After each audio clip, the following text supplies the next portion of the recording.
I know you gentlemen have been through a lot, but when you find the time, I'd rather not spend the rest of this winter tied to this fucking podcast.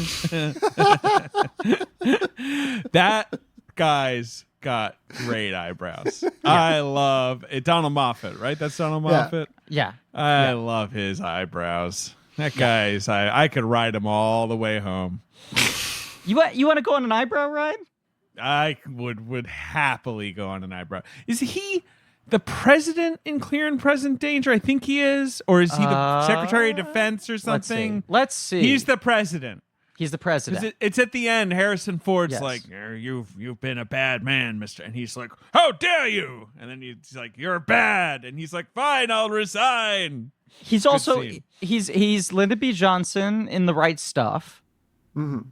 Yeah. Yes. I feel like he is always perpetually playing an evil old man who also possesses a lot of power, which is like a very specific typecasting, but also one where there's a surprising number of times you can pop up as evil old man with a lot of power. Well, let's acknowledge his single most evil character, the Taxman in Robert Altman's Popeye. Do you remember what? Taxman? You know what?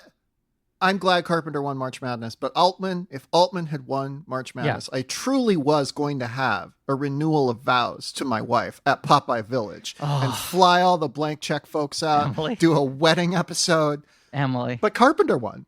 I know. Well, next year, maybe. Do you remember his bit in Popeye? Mm-hmm. He's really good in it because his bit is he just keeps on coming in and telling people that there's a new tax that they have to pay for. It's funny. Like he's like, oh, baby on a dinner table tax, 5 cents. The thing about fucking Popeye is it captures the spirit of a newspaper comic strip. It does. It is a perfect adaptation of a newspaper comic strip, and people didn't appreciate it, and there needs to be a blank check wedding episode at the Popeye Village in Malta. Absolutely. It's going to happen.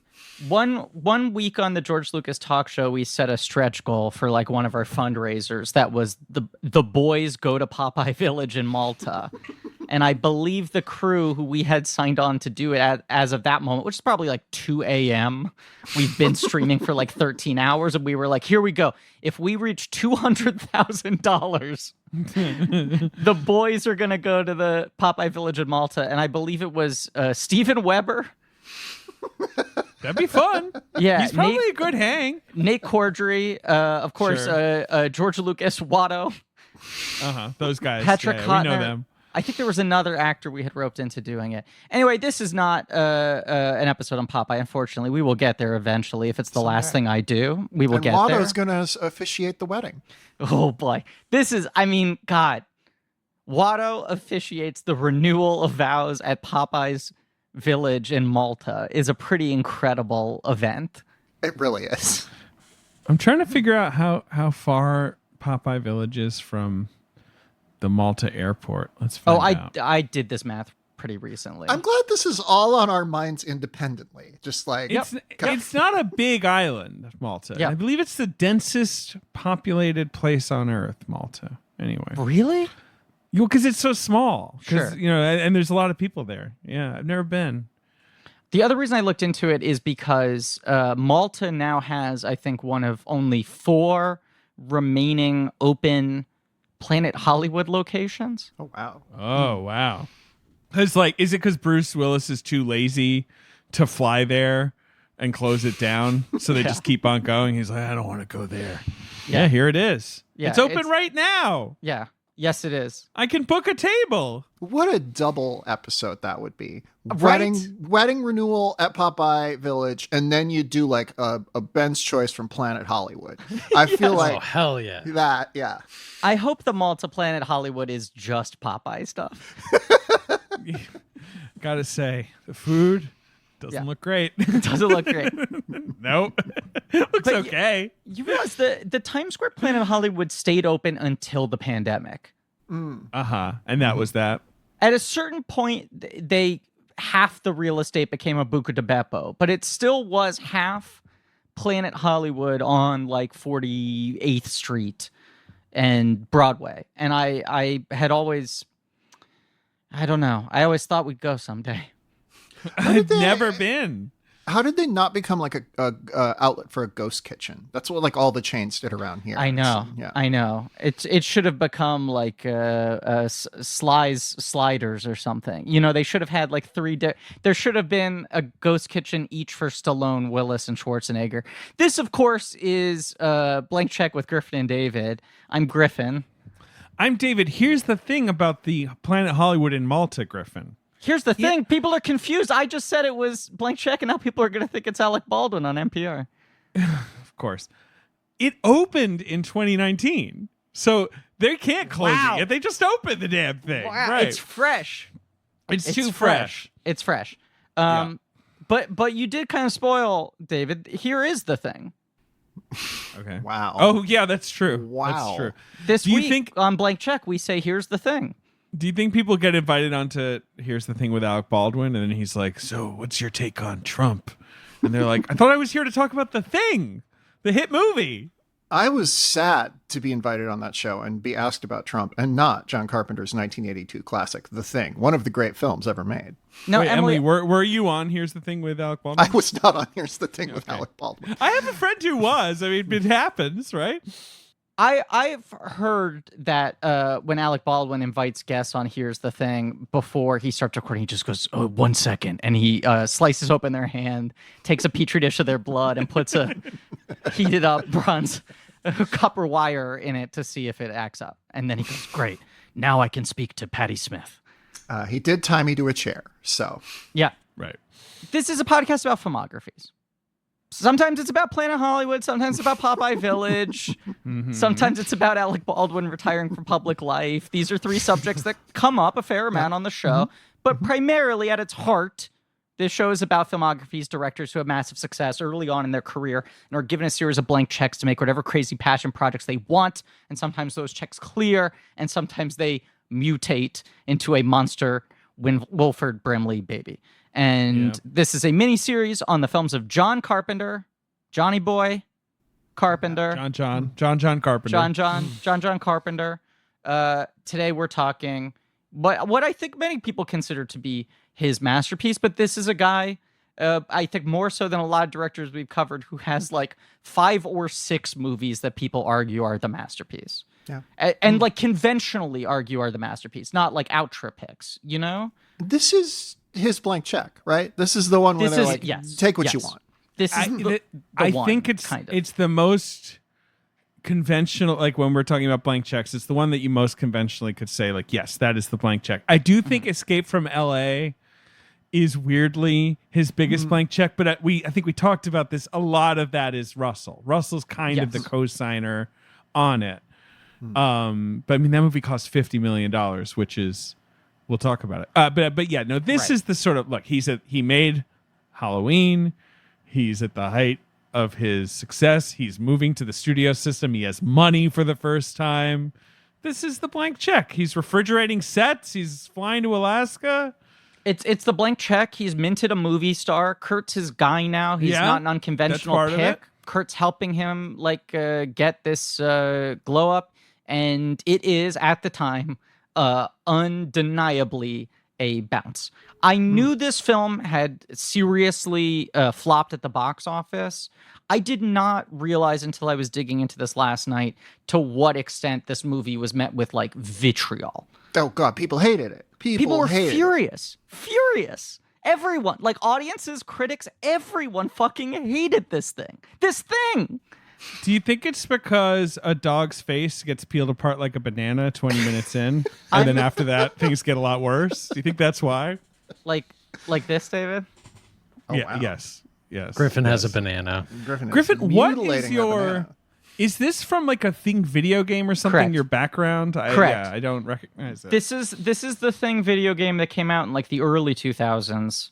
I think for PC primarily, but then maybe was also on. Yeah, I remember Xbox. it. I remember it. I remember that being like a pretty well reviewed, not like great reviewed, but like people at liked the time. Yeah, and it was sort of like ahead of the curve now of like cult movies getting remade into modern video games. I know it has like a trust system. It tried to build in like some sort of thematic elements. I think that's what this picture is, because my let me just see. So my background is there's like a thing, like torso hung on the wall, a monster remnant, yes, right. But it's like he's like hung like in a noose, and then his chest and his lower arms are all like thingy, and then I guess this guy in the lower corner, you're like his POV, and there's a guy standing next to the corpse with a gun to his head, and then there's a green square above his head with a question mark, and I think that's the trust feature.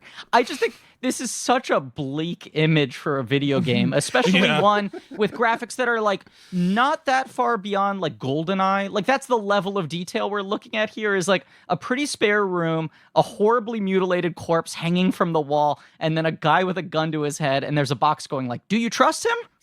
Everybody in that image looks like Big Pussy from The Sopranos and Max Payne had a baby. Like that's just absolutely. They all look like that. Absolutely. Well put. Well said. I miss that era of video games, but I'm surprised no one has taken another swing at the thing. Another thing swing. There's a lot of tabletop games. Like I know that. Yeah. And tabletop is kind of where it belongs. Yeah. There've been a fair amount of comics, I think, as well. But makes sense for a tabletop game because it's good to have things where it's like, do I trust you? You know, that's always a good mechanic in a tabletop game. I do think a big part of it, David, is that like the 2011 film, which God, it flips me out that was a decade ago. That's a prime example of a movie from the 2010s that I could have sworn came out 3 years ago. But that movie, I think, had been in the works for like a long time. I feel like from the early 2000s, Universal was like, oh, this thing's considered a classic now. We should do something with it. And there was maybe 10 years of development hell of trying to figure out something to do with the thing. And then, the video game is sort of at the beginning of that. And then I think there's a period where they maybe like didn't want to do more shit because they were waiting to put all their chips on the new movie and try to revitalize it that way. But now it's been 10 years. They should make a new fucking game. They should do shit like that. Well, aren't they planning another remake of this movie they or are. something? Yes. The thing I remember about the thing I remember about the 2011 prequel is Ron Moore ends Battlestar Galactica, and there's like a lot of hoopla about he's moving into the movies. The first thing he's going to write is the new version of the thing, and it's a prequel, and it's going to be great. And he turns in a script that apparently just nobody liked. And like knowing Ron Moore's love of bleakness, his crossover with the thing could have been truly dark and despairing. Too much. I would have liked it. Yeah, you might have liked it. Although I will say, I love Ronald Moore. I love the man. Yeah. And he's made things that I love. But sometimes I do think he can outthink himself a little bit. He'll go like 5 layers deep, and I'm like, Ron, just write a thriller. Like, it's okay. Like, people enjoy entertainment. You don't have to like subvert the genre 3 times in 40 minutes or whatever. But anyway. David, have you watched For All Mankind? No, I need to. You would love it. I knew the question was coming. Yeah, I know. You would love it. We've been talking recently, David and I, about the fact that both of us are like, we got to watch that fucking thing, right? I know I got to watch it. I assume I'm going to like it. Here's my bigger take. I think I want to be an Apple TV Plus hoe. I think I want to do that. I think I'm going to watch C. Why not? Well, David, I am come on. all in. Come on. I'm going to watch C. Why should someone should watch C? Shouldn't they? I'm imagining trying to like tell a friend at a dinner party, I love that show C, and they're like, are you saying a letter to me? What is this? Right. Is it the letter C? Is it the body of water? I'm like, no, C, because it's set in a world where everyone is blind. Okay. It's terrible, but you should watch it. Okay, great. No, Apple TV, good. That's one of the surprises of the last year. They're doing the FX AMC thing of like only green lighting stuff they're passionate about, and sometimes it's terrible, but generally it's pretty good. And like I watch so much stuff there. It's limited enough that there's like you can actually develop a standard of quality because you're like, well, they're not making everything. Yeah. Right. Yeah. It's kind of right. They're trying to be HBO back in the day or whatever. And is that a good strategy? I don't know. Who cares? Yeah. I'm an Apple TV Plus hoe, okay? Yeah. It's very hard for me to say that. It's just sort of like a lot of words that don't really work. Yeah, I mean, you don't have to say it, and you certainly don't have to phrase it that way. Our guest today is Emily Vanderwerf, of course. Our dear friend, here to talk about The Thing. A movie I feel like you emailed me about something else and then ended the email with, by the way, just putting it out there, the thing is a very important trans text. And then I texted David and went, well, I guess Emily's on the thing. That's my Trump card. Good. I know. You've pulled that card twice, and both times we go, sure, the episode's yours. And it's the like Christmas Carol. You just pulled it's about Christmas, which is even right. You better. pulled the Christmas card, yeah. But That's how you get on this show 5 times. You just keep saying, "Oh, this is the fiver, right?" Yeah. Mm-hmm. Look, this is Emily, fifth. you're one of our favorite people. You're one of our favorite guests. You know, we need no convincing to have you on the show, but I just admire that, like, this and Silence of the Lambs, you picked like the 2 biggest movies in each filmography, and both cases people you had sort of banged the drum for pretty hard in March Madness, and just went like, I'm throwing it out there, here's my take. Try telling me I'm not on this episode. Well, I wrote a very nice email to you guys. I was just like, hey, you're my friends and I love you and I'm in your corner. And by the way, I should be on the thing. And correct. It worked. It worked. So it worked. Don't reward my behavior. No, everyone is rewarded every time you come on the show. That's exactly true. That doesn't mean that anyone should ever write me an email, though. No, never. Don't do that. I want to get clear. And we're not even saying don't write us that kind of email. We're saying no one ever write any email to either of the 2 of us. If you want to write me an email, you just better think long and hard about that email. Just be very, very sure you want to do it. The thing that I have backed myself into with this show is that I alternate one of my favorite movies of all time with one of my least favorite movies of all time. And that happened because I was on Munich and I was like, I don't really think I think that's my weakest episode to rank myself. I was like, I don't really think I nailed that. And then I was having lunch with David when I was in New York sometime. And he was like, I think we're going to do Michael Bay. And I was like, I will come on and do Transformers. What's the second one? Revenge of the Fallen. This is one of the worst movies. Yeah. It's Revenge of the Fallen, correct? One of the worst movies I've ever seen. Yeah. We've talked about this, the legendary canceled Michael Bay series where we had booked every episode, where we literally had the whole schedule figured out, and then we got scared by the internet. Yeah. Everyone was wrangling for the island, though. That was the one everyone wanted. But everyone thought they were being cute asking for the island, but they didn't realize everyone wanted the island. I want to say Arp had called dibs on it first, but everyone else was asking for it. Arp called dibs on it in his way of like, well, that's my episode because it's sort of his most forgotten project or whatever. Right. Like that was sort of, he was just identified. Which is it? I don't know. But yeah, then David was like, David like DM'd me one day and like what felt like a panic being like, you hate Alice in Wonderland, right? And that was my second time on. And since then I've just been like, I'm going to keep this going. So. Right. Love, hate. That makes sense. Yeah.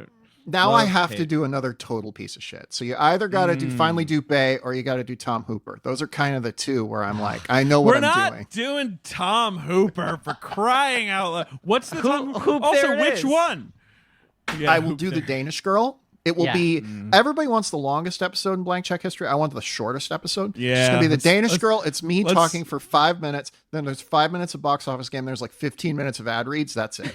I don't know. Can't I like read some like Wikipedia facts from like the page for Denmark, maybe? You know, I don't know. Ethnic groups, 86% Danish, stuff like that, right? You know, gross domestic product seems to be about $370 billion. Yeah, we could get into some Denmark facts, maybe. I don't know. I mean, if we have to pad the episode, we could just have pastries.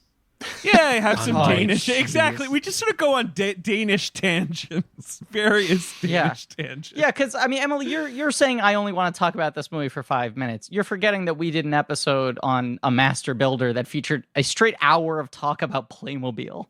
Yeah, that's true. This is true. Yes. But yeah, we'll always find a way to make it too long. I appreciate that. Anyway. We're never doing Tom Hooper. I mean, Danish Girl is probably the biggest argument for never fucking doing Tom Hooper. Everyone's like, it'd be funny to have a Cats episode, and I'm like, but at what cost? There's some interesting stuff in there. Like, Les Mis is like a very fucking weird movie. No, every episode would be funny, I think. The Damned United is actually a good movie. Yeah. The King's Speech, you know, everyone can do the bit. Look, the saving grace of the hypothetical Tom Hooper series is that it's not long. It's not long unless he like puts out two movies a year starting next year. I don't know. Right. I don't know what Tom Hooper's working on. If he now. starts going Soderbergh, we're fucked. He was a very right. He goes full. He's just doing iPhone shit. Yeah, he was a lovely interview. I got to say, he was a nice man.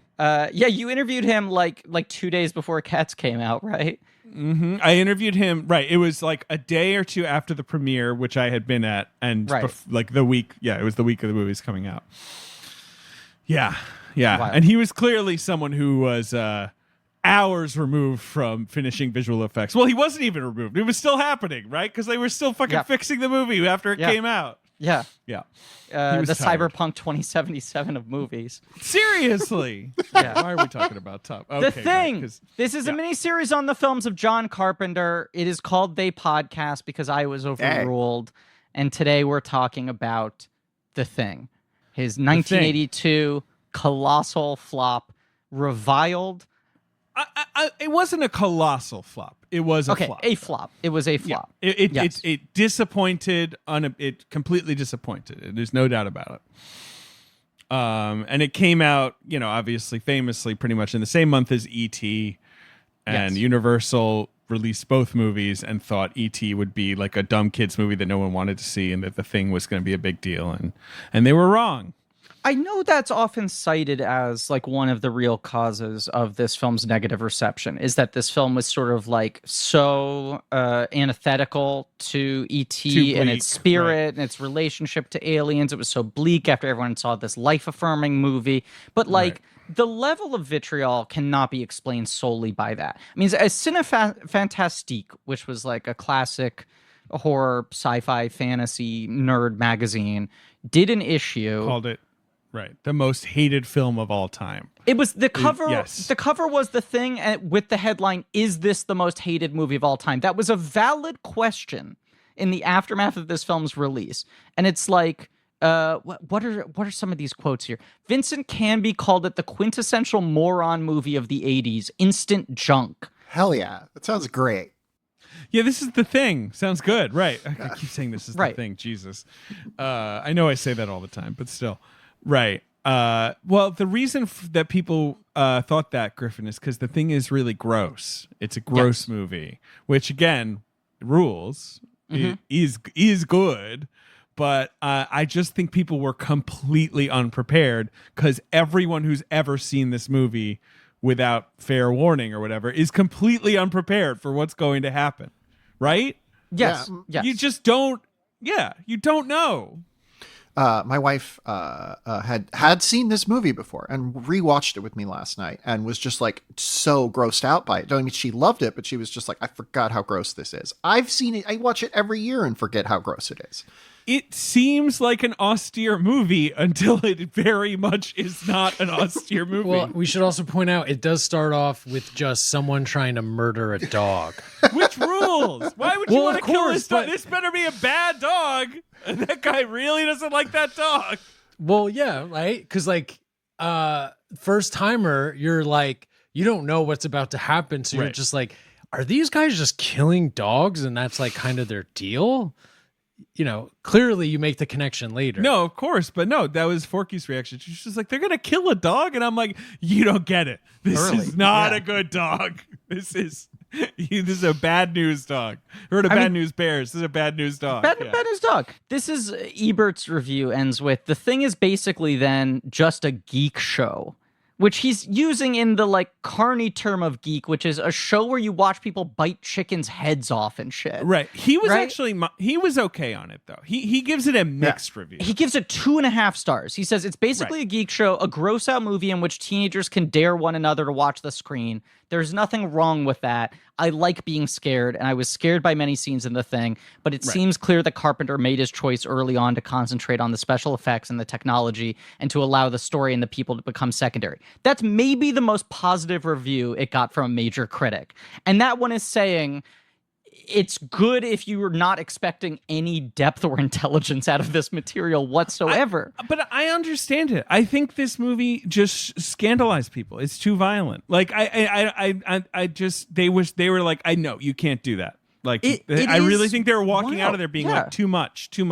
This is a studio movie. I get seeing this at one press screening and being like, okay, no way. Yeah. And then like it sits well. Like this movie like is very bleak and nihilistic and dark, and that often bombs in theaters. And then when it comes home to all the like weirdo shut-ins like us, people are like, fuck yeah, that's what I need. Look, I mean, I don't want to be rude about Vincent Canby, who I'm sure was a nice man. I don't know and about at the that.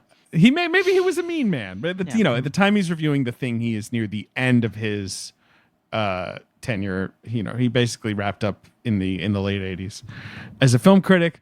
But I really just don't think. I think that like there was just a certain kind of critic who was seeing this movie and was like, the minute everything goes hog wild, is turning their brain off to the darker theme, like to the sort of thematic stuff. They're just like, that's just the movie where tentacles come out of people's faces and stuff. I can't think about it anymore. I just find it fascinating that it was such an immediate and dramatic and total turnoff for people. Like, I understand this movie is very gory, but it was just like, there's an opposite of this, which is Siskel and Ebert's Toy Story review I find really fascinating because they only talk about the graphics. But you're not that interested in Toy Story. It's very strange that you find that fascinating. Yeah, it's weird that I've watched that 87 times. But it's one of those things where it's like, it's because I'm such a fucking persnickety Toy Story nerd that I'm like, you guys seriously don't have anything to say about the meat of the movie? And their whole review is 8 minutes of them being like, and the wood on the floor, it looks like real wood. And you do look at right, but you look at a lot of Toy Story reviews from the time, and it's the opposite thing where people are so positive on the movie, but they can only talk about like, you won't believe it. It looks like plastic. Yeah. And then this, it's just every review is just like, what is this fucking shit I'm having to look at? I mean, this is Starlog magazine, right? Which is arguably like the prominent sci-fi horror magazine of its day. So this is not like hoity-toity, elite, snobby critics. Alan Spencer of Starlog magazine called it cold and sterile. A cold and sterile attempt to cash in on the genre audience. Weird take. Again, I'll say about Starlog, and I don't want to be mean about Alan Spencer. I don't want to be. But like those fucking nerds liked Star Trek, where no tentacles ever emerged from anybody's face. That's what he said. I love Star Trek too, but he's like, what's this gross shit? Where's the, deep ideas? It's a cold and sterile horror movie attempting to cash in on the sci-fi audience against, quote, the optimism of E.T., the reassuring return of Star Trek II, the technical perfection of Tron, and the sheer integrity of Blade Runner, which Blade Runner comes out the same weekend as this, I believe. We'll get to that. I don't want to be rude about Tron either, because I love Tron. But I do too. I don't know about technical perfection. I agree. I agree. I agree. Even at the time, I think that's not really a thing you can throw out at it. But this is like beyond this. Okay, so you look at that and it's like that's him reflecting what we're all talking about, which is like this movie's too bleak, it's too gory, it's just so mean and rotten at its core, right? It's just this visceral visual effects showcase. But then he goes even further in his review and says, Carpenter was not meant to direct science fiction, but was instead suited to, quote, direct traffic accidents, train wrecks, and public floggings. That's kind of funny. Sure. It's kind of a funny line. But isn't that just wild? Here's the other thing, though. And I did say here's the thing again. And I understand that I did that, and I will cop to that. Yeah. It's like, when Psycho came out and the sort of early reaction to Psycho from a lot of these fuddy-duddy critics, and I say that as a fuddy-duddy critic, was like, kind of, unease and very mixed and sort of, ooh. But then, of course, Psycho becomes this phenomenon. Right. And people are checking it out so much that I think it very quickly gets reassessed. People are sort of like, well, geez, that thing kind of took over the world. Bonnie and Clyde is a similar thing. Yeah, I mean, exactly. there are examples of this. Right. But the thing is sort of a bomb. And so it's kind of like, yeah, we were right. That audiences rejected that. It was too gross. And so that's what's funny about its now canonical status, that it survived all that. It's also funny that it was so roundly rejected by both like the fan genre press and the mainstream press, and flopped, and has been reclaimed by both. Like, I feel like it is one of the rare genre movies of the last 40 years that is sort of put on like a great American movies pedestal, not this is a good popcorn movie. And it's also within sci-fi and horror circles, I think, thrown up as one of the 10 best ever. I was not paying attention to the critical reception in 1982 for some reason. But when I was an Alan Spencer fan, sorry, I wasn't. No, I wasn't. I didn't subscribe to Starlog at the time. When I was a little kid, I loved horror stuff. Horror's always been my favorite genre, and there was this book in the school library called Movie Monsters that had, it was about Frankenstein and the Wolfman and Godzilla and Jaws and Gremlins and then The Thing. And like the whole chapter on The Thing was just like dunking on how bad the movie was, but we have to include it because the special effects are so impressive. So that was my first impression. And then I feel like kind of the film geek world of the early 2000s internet reclaimed it. So then I watched it for the first time in college and was like, this movie rules. This movie's great. Yeah. Griffin, there's an argument, and forgetting Patreon because I never remember what we covered on Patreon. Sure. But there's an argument that this is the best film we've ever covered on the podcast. I'm not saying, obviously it's all in the eye of the beholder, yada, yada, yada. But there's an argument. It's reasonably in that 10. Yeah. I would say so. Right. It's in that echelon. Yes, it's absolutely. Like The Thing, Assassin's Creed. Those two, obviously. Under Siege 2, probably coming in at number 3. Right. Clifford, Joe Dirt. Right. The Man Who Knew Too Little. Dirt's more in the back half of the top 10. But he's there. Right. It's 6 through 10. I kind of can't get over...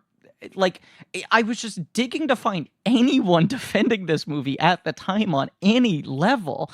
It doesn't really seem like... The level of rejection is fascinating to me. And yes, like the timeline of sort of it being reclaimed, because I think I see it about the same time I see this when I'm maybe 13 or 14 in like the early 2000s. I'm seeing it probably because like this video game is coming out, I'm seeing it starting to get regurgitated into other mediums. And I'm very much like a dutiful nerd kid who's like, oh, what are the things that are part of the canon? Anytime anything's getting canonized, reclaimed, and a cult is building off of it, I immediately rent it. I don't think I had seen it in full since then, which is odd, but it also was a movie where like every second of it was burned into my brain. Yeah. Can I share the first time I saw this movie? I remember it really clearly because it was one of the first times I ever smoked a bong. And this movie, man, wow, did it like blow my mind in just the best way possible. And just to complete the image here for our listeners, Ben is wearing his own congratulations ball cap, and his virtual background is the dog. the dog post banana peel. Yeah, the bloody dog. Exactly. The bloody dog, when it's got like sort of the worm face. This is when Forky just held her iPad in front of her face and was just like, just tell me when it's over. And then like a minute later was like, it's not over. And I was like, no, there's like 2 more minutes of this dog just fucking going nuts. It's also one of these things where like the budget, Rob Bottin, who's the genius behind all the creature effects in this movie, was given, I think, $1.5 million out of a 15 budget. Yes, that is correct. And initially he was given less, right? But it made it all the way up to about $1.5 million. Right. I think Universal offered like $250,000, 300,000, and they were like, "That's a lot." Right. Yeah. They were like, "That's the most we've." This was far and away the most they had ever spent on the monster element of a monster movie. And that was Carpenter's whole thing, is like, why do we always skimp out on that? That's like the thing that everyone cares about. And 1.5 was seen as exorbitant. And it is, I know, factoring in inflation, 1.5 went a lot further back then than it does today, but it remains astounding that they were able to get that much out of that amount of money. Well, this is one of those movies where you don't know how they did it. I know that's the hackiest thing to say, but it's true. Like, I'm like, how the fuck are they doing this? Yes. Like when it's all like writhing around, all those I think here's my theory. I think they got a real thing. I think they got a real one. You think they got a real thing? Got a real thing. Mm-hmm. I think they brought in a real thing, and it did all that stuff, and they just covered it up. And that's my opinion. Those perverts in Hollywood, those lefty hypocrite liberals got a thing. I think there's this thing, and I'm sure David can speak to this There's too. this thing. Yeah. I think that within criticism, there is a lot of received wisdom. And you become a critic and you're like, here are the rules of a good movie. Yeah. And you can break maybe a couple of them, but if you break them, I'm going to be watching you. And it takes a long time to break out of that mindset. And I feel like that has become easier with the advent of the internet because you're exposed to a whole bunch of different viewpoints on what makes a good movie. But at this time, like, you know, something like, oh, there's this much special effects, automatically people are on their guard. And then it's that bleak. It's that, you know, the special effects are all poured into the monster. Like, I think there is an element of it just broke a bunch of like unstated rules, and it did so brilliantly, but it was hard to see that because the rules are so prominent in your brain. Right. Yeah, I mean, David, I mentioned this in an earlier episode, but what's it called? Terror on Film? Yes. Which was an internally produced Universal promotional half-hour video that was directed by Mick Garris, who's in the stable with these guys and later goes on to become a director himself. And it's him interviewing John Landis, John Carpenter, and David Cronenberg, because all three of them had just done Universal movies. It's being made, I think, before the thing has been released, I think, right? I'm sorry. The name of it is Fear on Film. Of course. Right. Of course, it's a alliterative. Videodrome, and is Landis's movie American Werewolf, or right? And that's come out already. I think that one has come out, and Videodrome and The Thing have not. But I think it's Mick Garris, just as like a fan working in the Universal promotional department, being like, here we have these three guys who are trying to like bring back horror at a major level.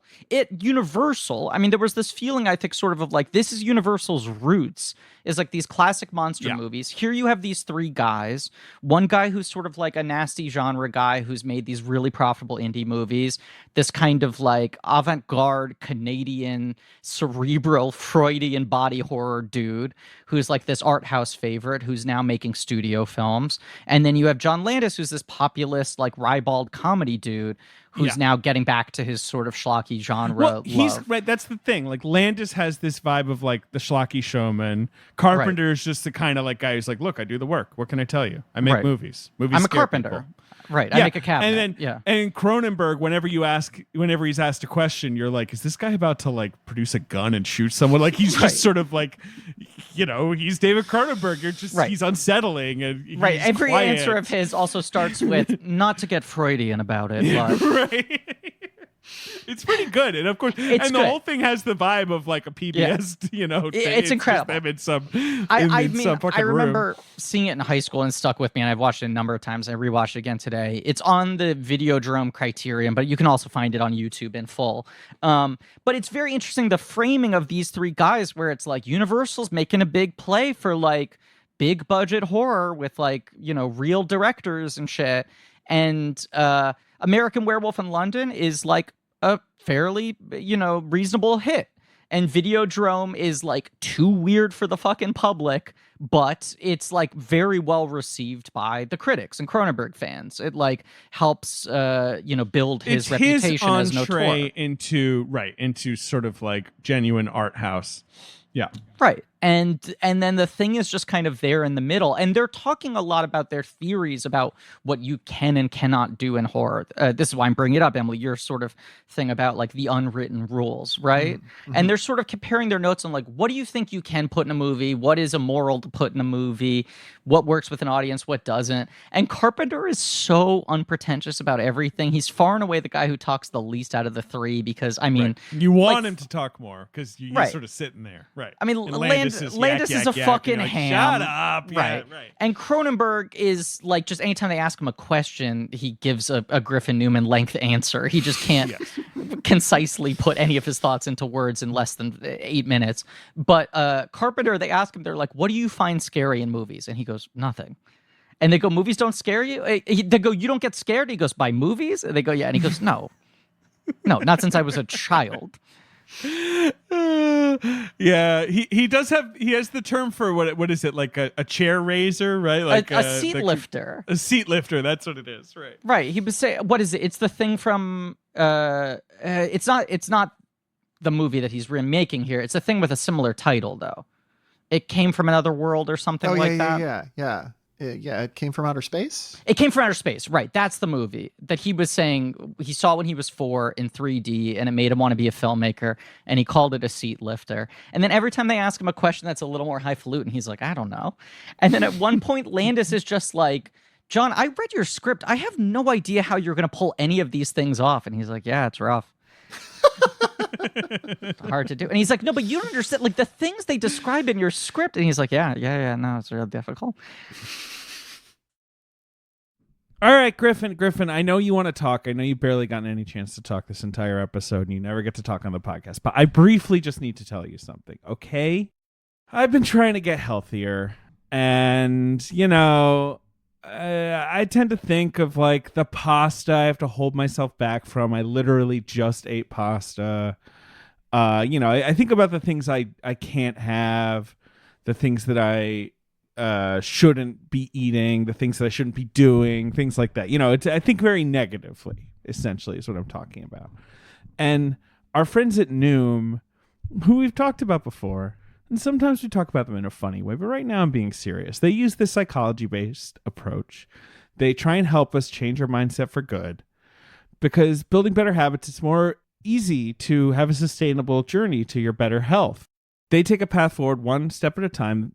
You change your mindset rather than demanding a whole new lifestyle. So you don't have to flip the switch from minute one when you start a new session and you suddenly can't eat all these things and you suddenly have to do all this exercise or whatever it is. You don't need to take on the whole mountain of wellness at once. Just start where you are, okay? So with Noom, you start to enjoy exercise, I find. You have more energy. You have an improved mood. You're a little less stressed about your lifestyle. This is an app where, you can sort of take different approaches. You obviously can sort of pay attention to what you're eating, pay attention to how you're feeling when you do things like exercise or cook or go out. It helps you understand how you shop. It helps you better understand your cravings. It helps you not see any food as quote unquote bad food. Basically, they have this cognitive behavioral approach to focus on why instead of what, to help you change your relationship with food. Everyone's journey looks different. They customize the program for you based on your personal goals. 80% of users finish it. Over 60% have stuck with their goals for at least a year. And all you need is 10 minutes a day. It fits into your life on your terms.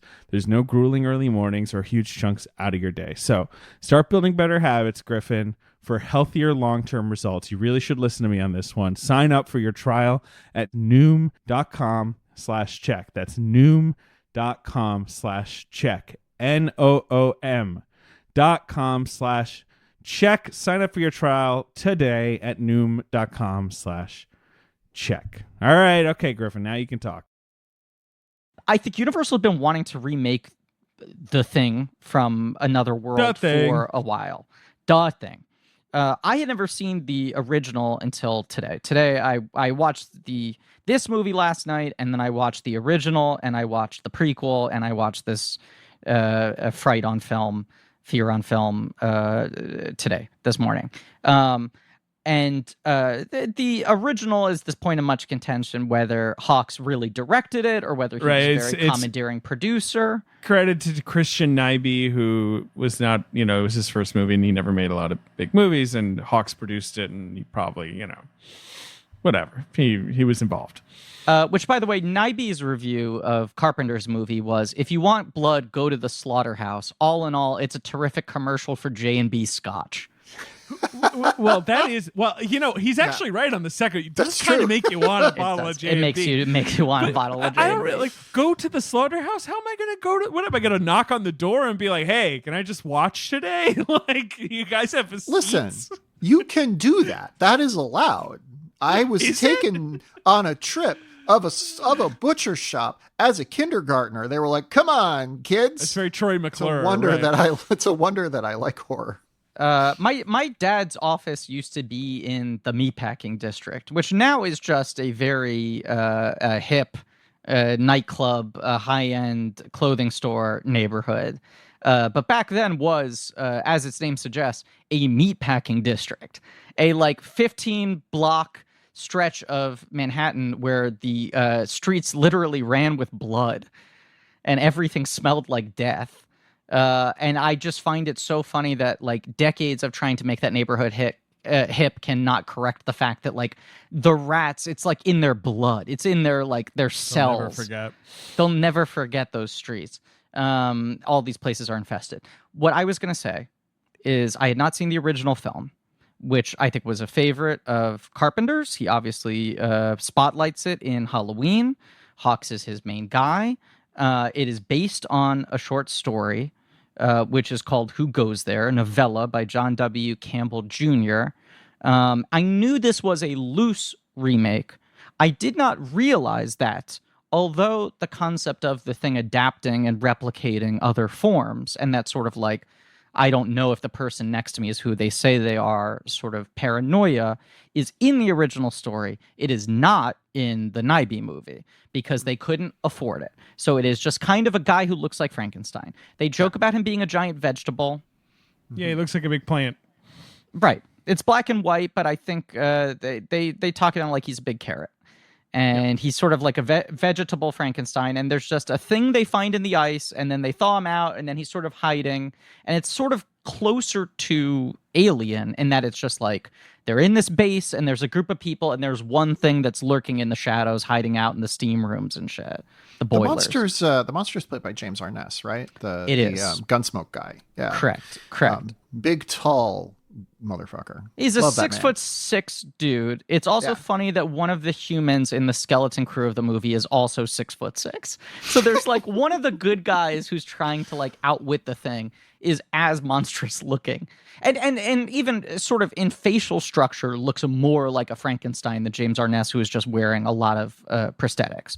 But you know how James Arness got hired in Hollywood? How? I'm looking at his Wikipedia page. He hitchhiked there from Wisconsin. Yeah. And then he just started calling people up and said, "I'm big." Yeah, he probably walked in the room and they were like, "Hey, you really are big. Yeah, put this guy in a cowboy outfit." He got the job on Gunsmoke because they approached John Wayne, and John Wayne thought about it, and then was like, "No, just hire this guy." And so they hired him. It's a very different like history if John Wayne just goes to TV in 1955. Yeah. But yeah, that is fascinating to consider. But yes, the milieu of the movie is there. Like it is the sort of like tough men stuck in a cold base, you know, in the middle of nowhere trying to outwit this thing. But they had tried to develop this for a while with Tobe Hooper.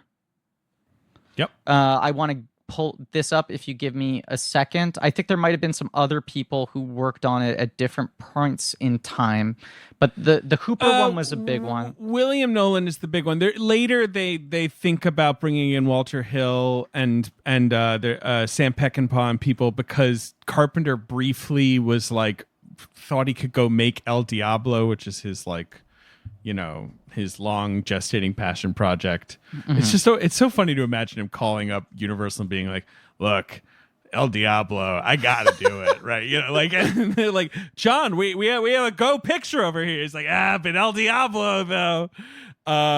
Poor El Diablo, John Carpenter says. But so they called up Walter Hill but then whatever, Carpenter comes back. Right. But yeah, Tobe Hooper is the guy they have for a while, and they don't like his big concept for the movie. They whatever, Universal soured on it. Hooper and Carpenter were in similar spots in their careers for a while, and Hooper never figured out how to sort of replicate the Texas Chainsaw magic outside of Poltergeist, which of course has its own thing from another world style. Did he really direct this kind of mystery behind it? But this is what I found. Hooper's version would have been drastically different from the Carpenter version, featuring an alien that did not shapeshift or assimilate and following an Ahab-like character named the Captain, who goes on an epic quest to find and kill the thing. The film would have served its own film. It served as its own film and also as both a remake and a sequel to the 1951 film, with little influence from the novella, which Hooper openly found to be boring. Hooper also wanted the film to be a horror comedy with slapstick humor. It was pitched as a swashbuckling action-adventure epic, a modern-day Moby Dick set not in the ocean but at the bottom of the world, Antarctica.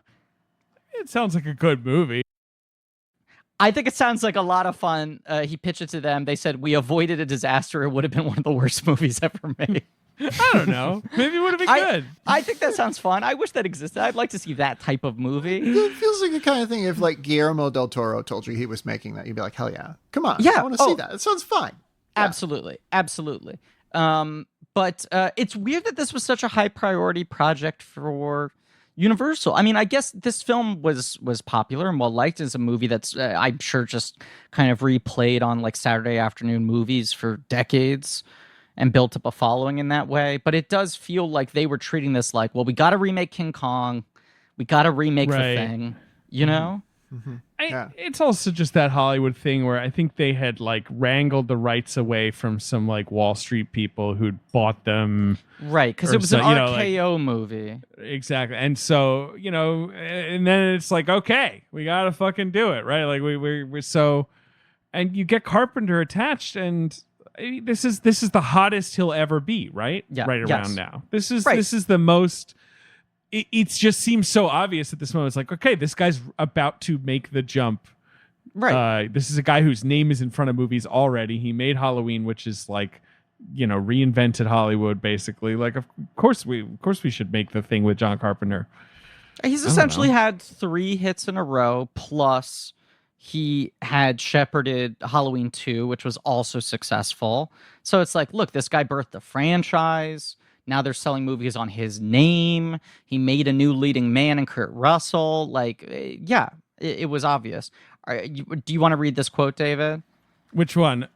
I saw you because we both look at the Google Doc and I can see when you're highlighting something. Yeah, I do. I do like to highlight shit. I mean, it is interesting what he's like. Obviously, right. This is just, he was afraid to be lost in the giant factory is the quote. But I like the matte painting quote.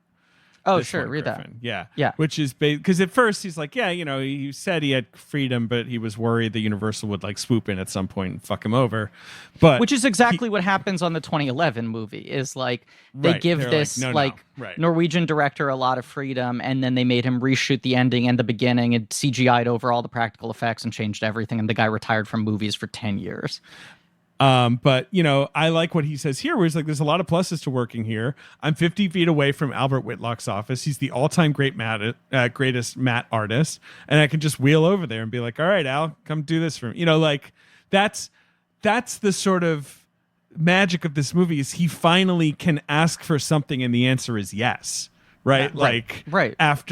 Before it's sort of like, okay, how do I, take this dollar and stretch it as far as I can? You talked a lot in an earlier episode about how he just wrote the scores for his movies because, it was a cost-saving measure. And, like, this movie has a score by Ennio Morricone. It's like a brilliant, beautiful score, but, like, he finally had the money to hire a composer and, like, who turned in a very Carpenter-esque score, if I do say so. That's what's funny. I think Carpenter demanded it. He was like, less notes, apparently, was his big thing. He was like, make it like me, right? Like, very synthy, very muted.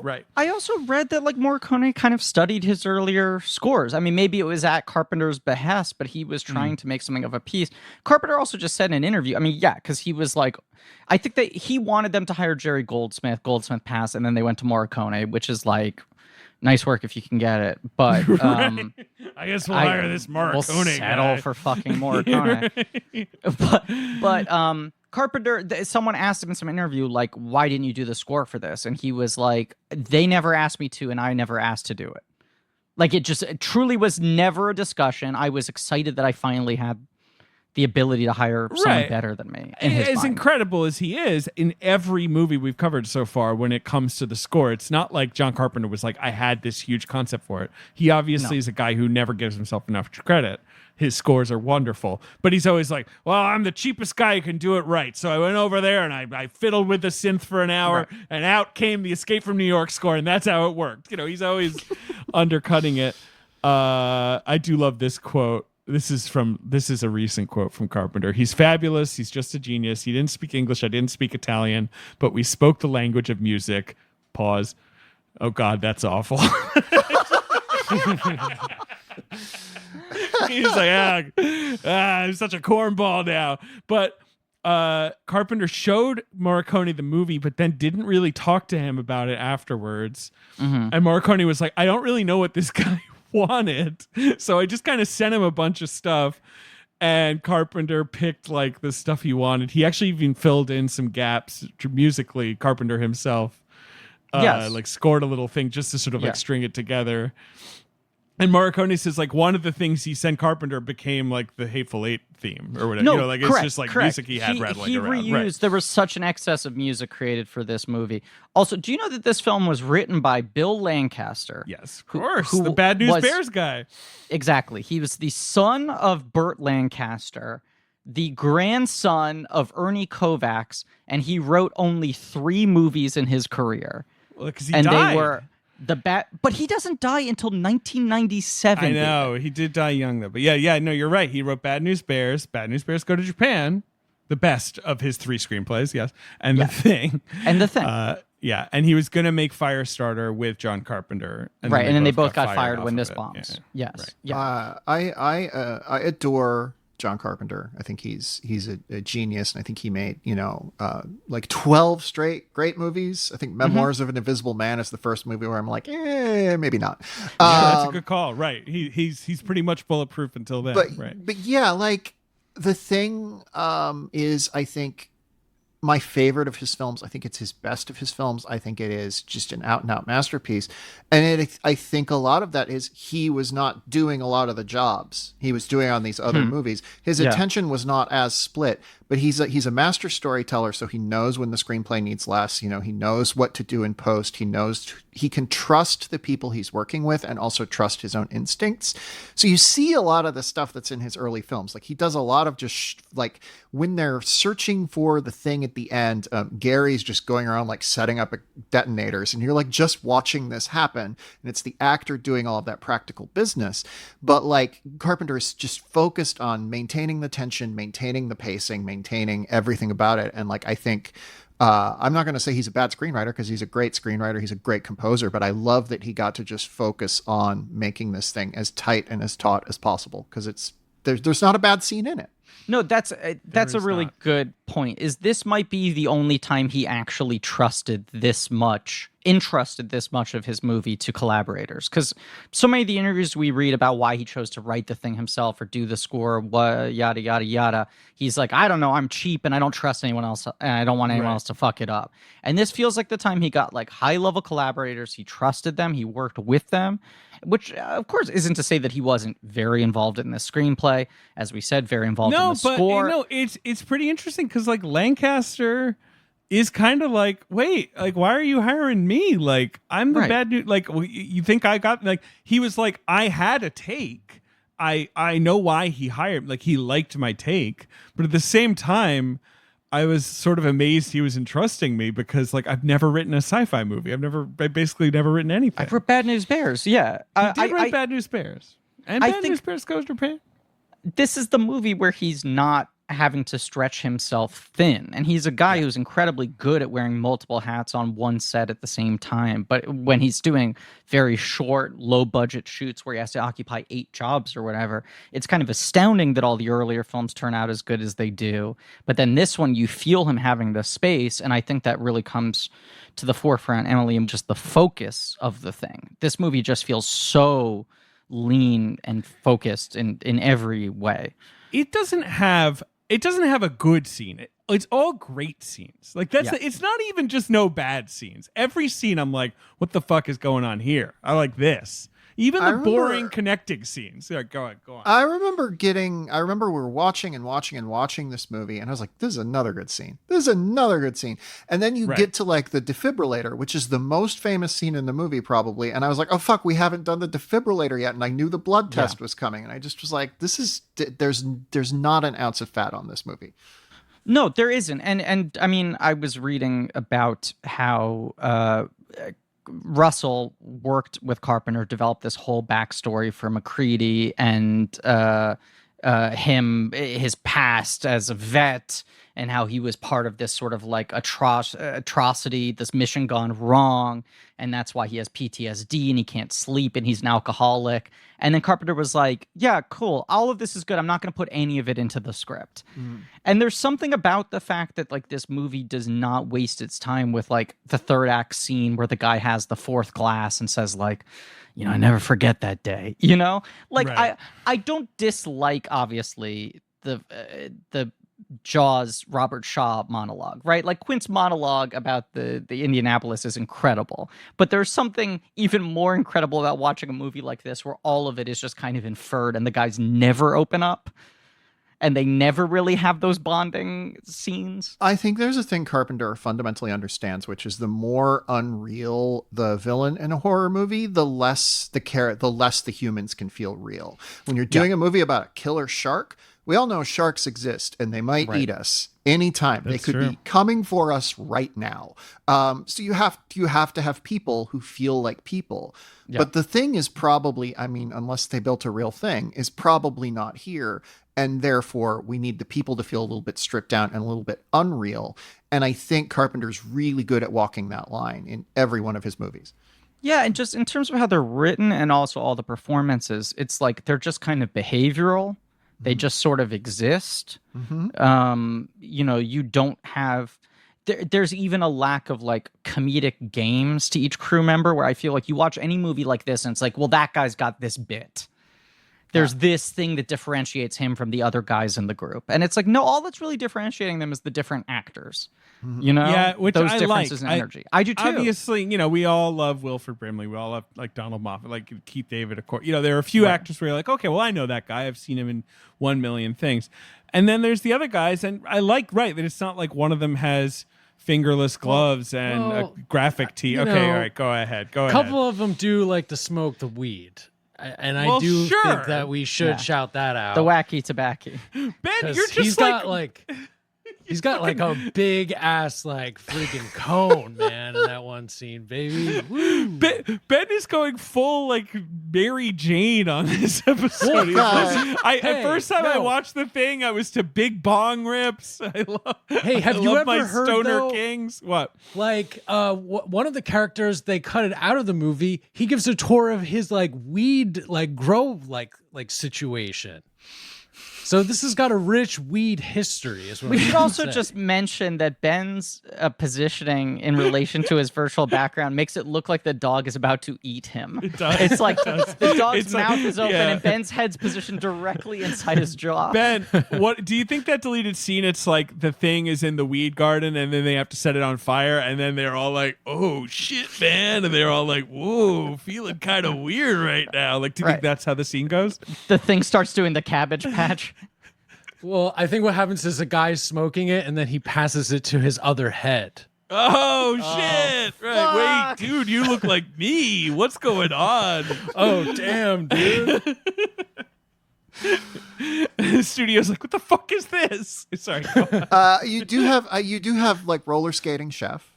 And you have, guy who hates Stevie Wonder. Like there are these little moments where you're little moments. Yeah. There's these little like OK Cupid profile like snippets of like, I like to roller skate while I cook.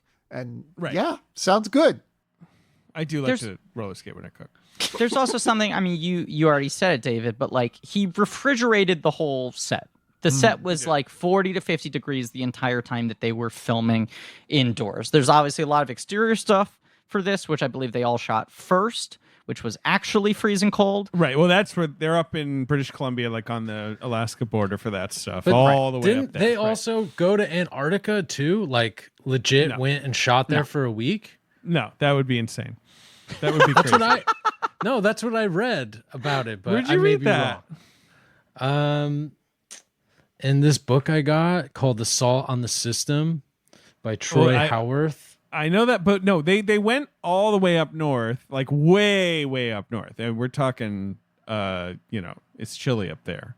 And that's why he hired Kurt Russell, because he was like, I need an actor who's not going to whine and moan about this bitch of a shoot we've got coming up. But that's it. That's all I'm aware of. I want to interject that Kurt Russell's so fucking hot in this movie. Oh, he's God. so good looking.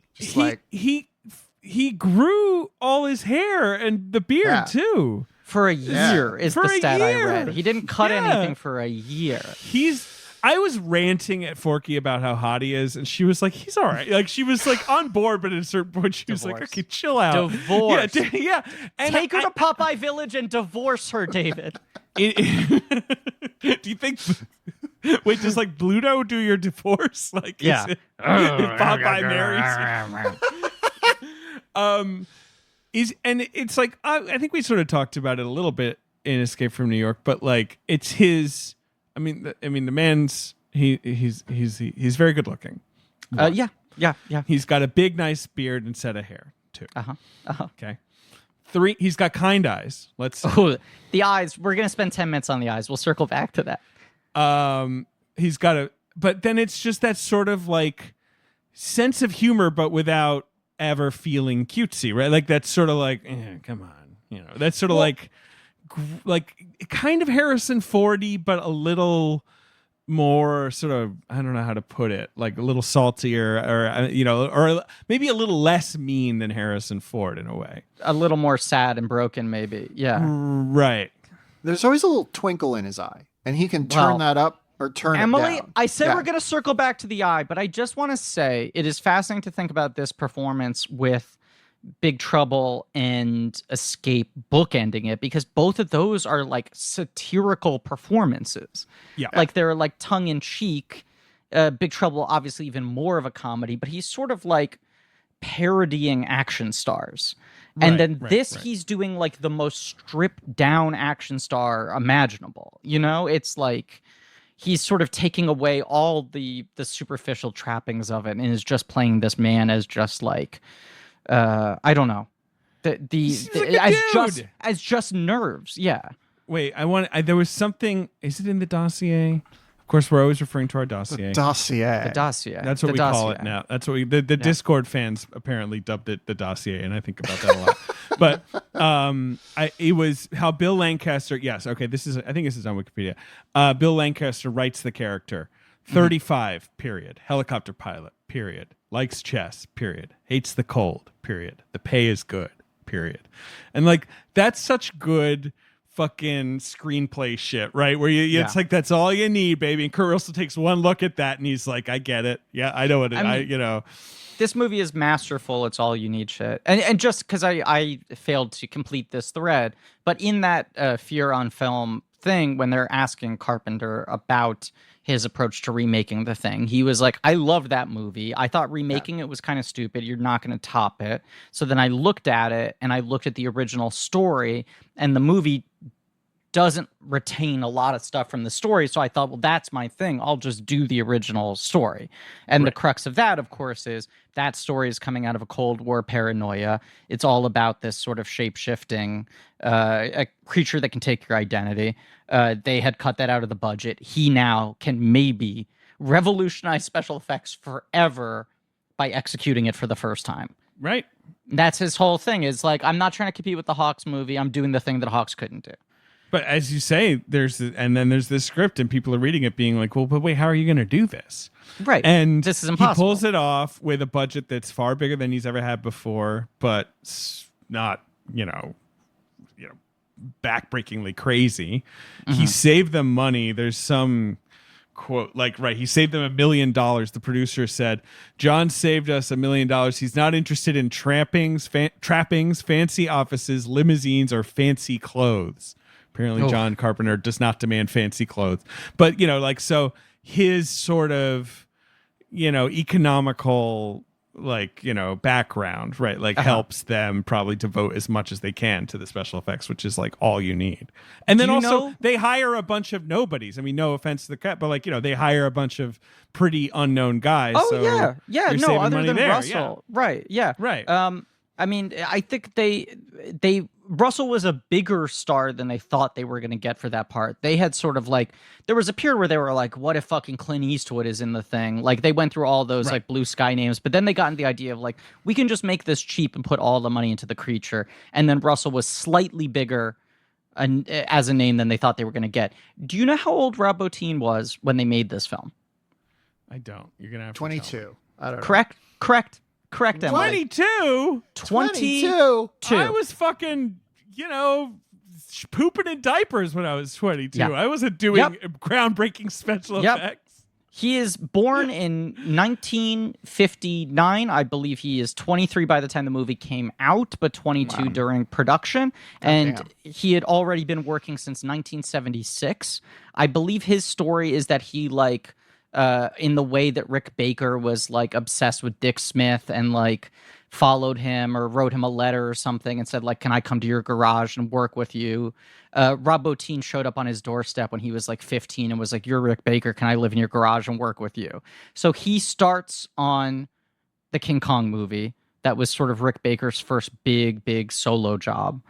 The De Laurentiis King Kong. But then he works on fucking doing Cantina masks for Star Wars, Incredible Melting Man, The Fury, Piranha, Mistress of the Apes, The Fog, Maniac, Airplane, Tanya's Island. He does all of that between 76 and 1980, right? Rick Baker getting him in the industry. Then The Howling, he is the special makeup effects creator. That's like his big solo job. He's 21. Really cool werewolf transformation in The Howling. Right. Very similar timing to American Werewolf, obviously. They're the same time. And I believe Rick Baker was supposed to do The Howling, gets offered American Werewolf, quits American Werewolf, recommends Bottin, and that's what makes Bottin sort of his own man. And so this is his follow-up to The Howling, which was a big calling card movie, but was also overshadowed by the other werewolf movie. But you also you love him because he did RoboCop, Griff. He did Total Recall. I mean, he's got a great career after this too. So go ahead. Correct. It is astonishing that this movie only has 3 awards nominations. It was nominated for Best Horror Film and Best Visual Effects at the Saturn Awards, and nominated for Worst Musical Score at the Razzies. Insane. And like the Really special weird effects, that the Razzies used to do a worse score. This is rude. the special effects not getting an Oscar nomination. I looked up the nominations; they're pretty good, but like I would put this over. I would put this over Poltergeist, which got nominated. Oh, absolutely. Yeah. Yes. Yeah, it's not even I mean, I'm looking it up put it now. It's not Blade Runner.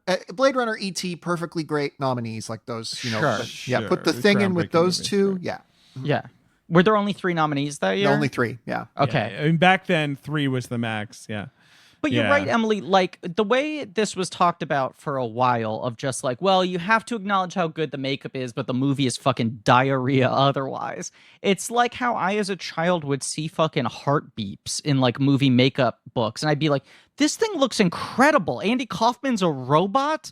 It was nominated for an Oscar. How have I never heard of this thing? And then you watch it and you're like, I understand exactly why no one ever talks about this. This thing is unwatchable, but the makeup's incredible. Anything you need to know about this movie you can get from looking at still images. And then like the fact that there's like a decade plus of writing about the thing in that tone of just like, well, we have to acknowledge Rob Bottin broke some boundaries with this movie, but don't fucking watch it. Yeah, but I feel like the cult was already starting to form in like the mid 80s. Like I think It has to have been. I'm sorry, I'm just also seeing there was a makeup category with 2 nominees that year, and the thing did not get nominated. Right, no, because Very rude. the first year of makeup is the year before this. American Werewolf wins the first makeup award against Heart Beeps. Yeah, and then this year it's Gandhi and Quest for Fire, I the mean, Jean-Jacques come the Annaud fuck movie. on. Griff, don't come for Quest for Fire. You don't know. Maybe it's good.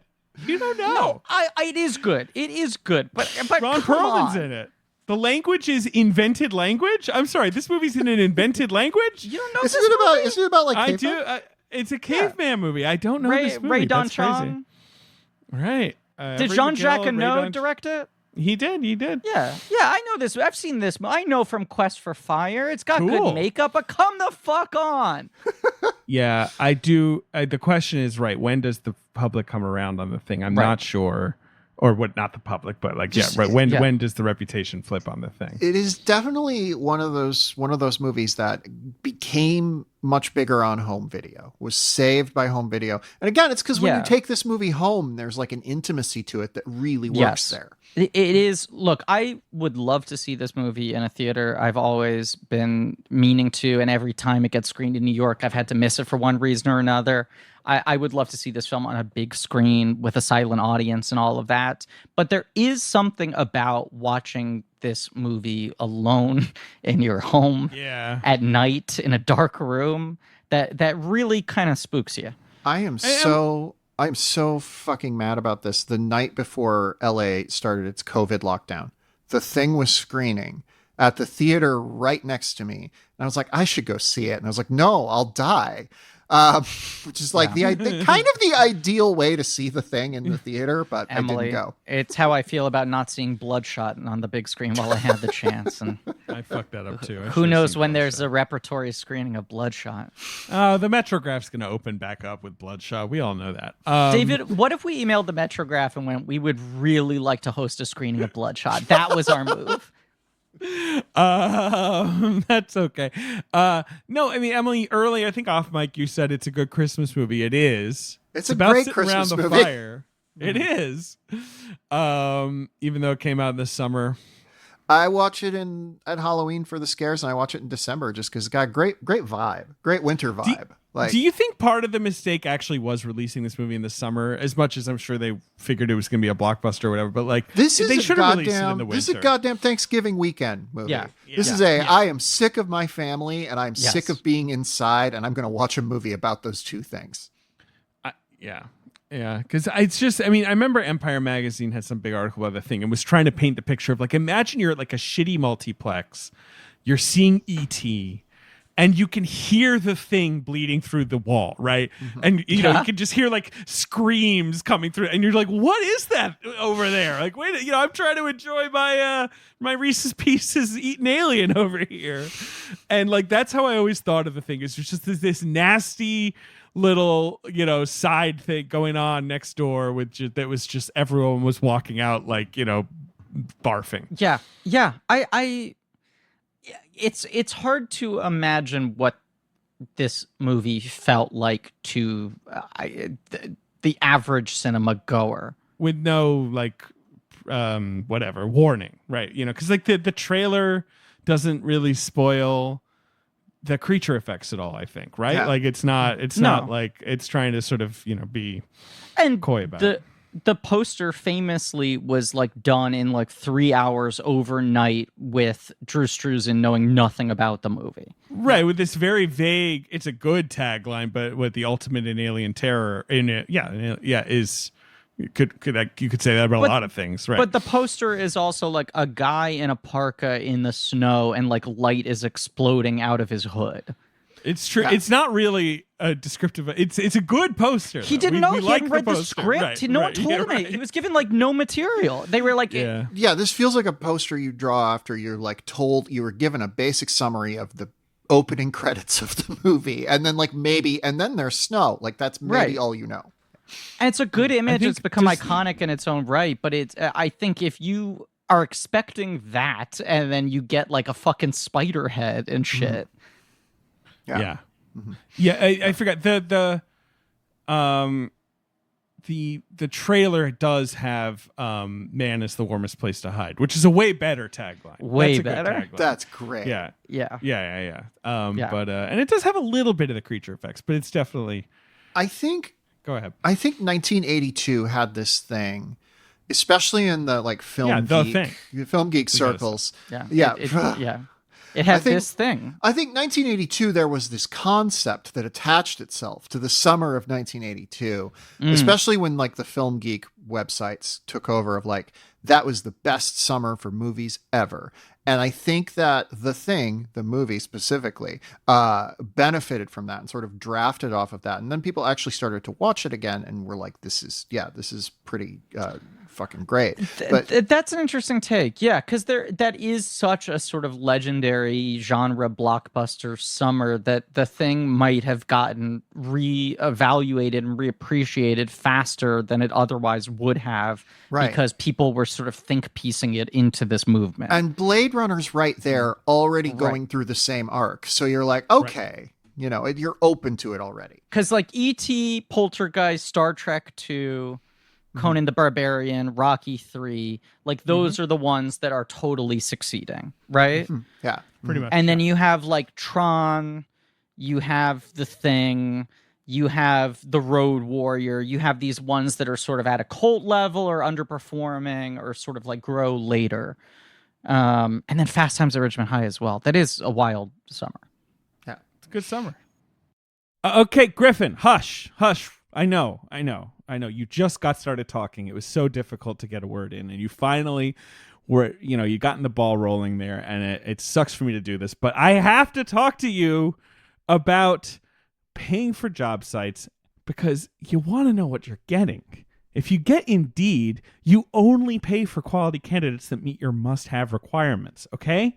Listen, when hiring gets hard, you need Indeed. It's a job site that makes hiring incredibly simple. So it goes from hard to simple, pretty much other end of the spectrum.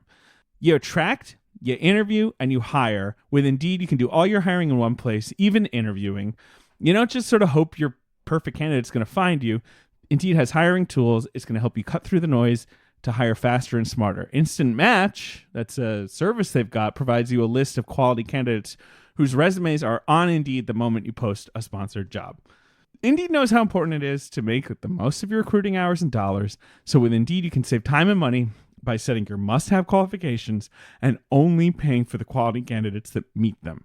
According to Talent Nest, Indeed delivers 4 times more hires than all the other job sites combined, so you can join with 3 million businesses, more than 3 million businesses worldwide, Griffin, that use Indeed to hire great talent fast. You can get started right now with a $75 sponsored job credit to upgrade your job post at Indeed.com/check.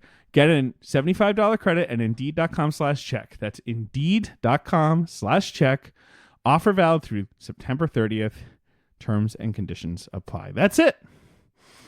Number 1 source of hires in the U.S. and according to Talent Nest, Indeed.com/check. So the original story and the original film open with a more conventional, like, you're seeing the thing crashing, you're seeing people discovering the ship, they're taking it in, like all this sort of shit. And that was Lancaster's first move, was just like, let's just start it in the middle. Yeah. Let's like totally disorient you. They wanted to do some crazy thing with like the spaceship crashing into the Universal logo for the opening of the movie. And then that didn't get approved for some reason. So he said like, then no Universal logo, which is a really jarring thing. I think this was only like the second or third time Universal had ever done that, where the movie just starts with a Universal picture. You don't see the globe. No globe. Then you have these opening credits that are kind of classic Carpenter, just sort of like black, white text, creeping dread. But it's like an all-star opening credits, except they only name one actor because they're just throwing down their fucking weight of all the people who worked on this movie. Where it's like a Universal picture, a John Carpenter film, shot by Dean Cundey. Yeah. Special effects by Rob Bottin, and they're just like boom, boom, boom. Brag. Starring Kurt Russell, and then you have your title reveal, The Thing, which is exactly the same as the title reveal in the original movie.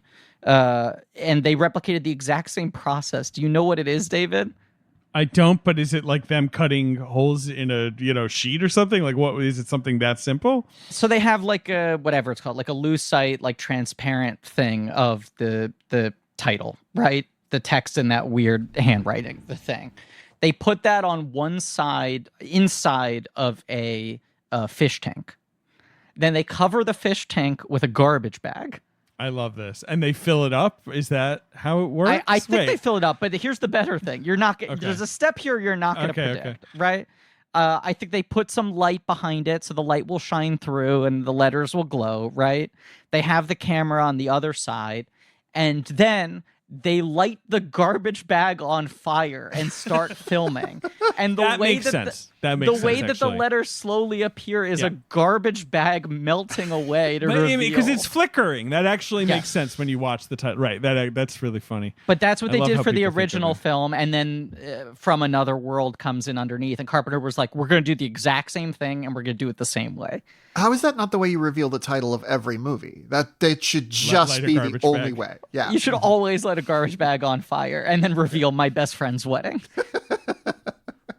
It's so good, but it's like, it is so creepy the way it happens, and it speaks to just some kind of odd effect that you could never really, I think, intentionally design. Mm-hmm. Mm-hmm.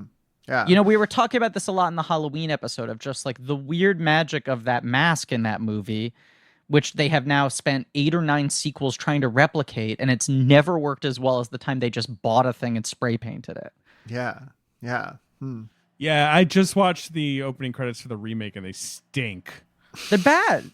They're bad and lame. I saw the prequel one time in theaters and didn't hate it. I don't remember a thing about it. So how is that, Griffin, having watched it today? Having watched it today, I think it's fine. I think it's fine, but I'm also saying that with a decade distance from hearing from everyone that it sucks. You know? So I think there was a little bit of hope as opposed to a lot of the other horror remakes and like 20 years later sequels that were happening around that time and the decade leading up to it. I think there was a lot of hope of like, oh, this one might actually be good. They got Joel Edgerton and Mary Elizabeth Winstead in it. Those are both good actors. They got this cool sort of like commercial stylist dude. They're doing a prequel. It feels respectful to the original. This is this interesting sort of story point to fill in. And then it's disappointing in relation to The Thing, which is such like an unsparing masterpiece. Universal did kind of muck it up in the way that Carpenter was worried they would fuck up his original film. I think like if you watch it, it's clearly compromised. We talked about this in our Fog episode. You can watch the YouTube cuts of all of Studio ADI's tests for the practical effects, and they're amazing.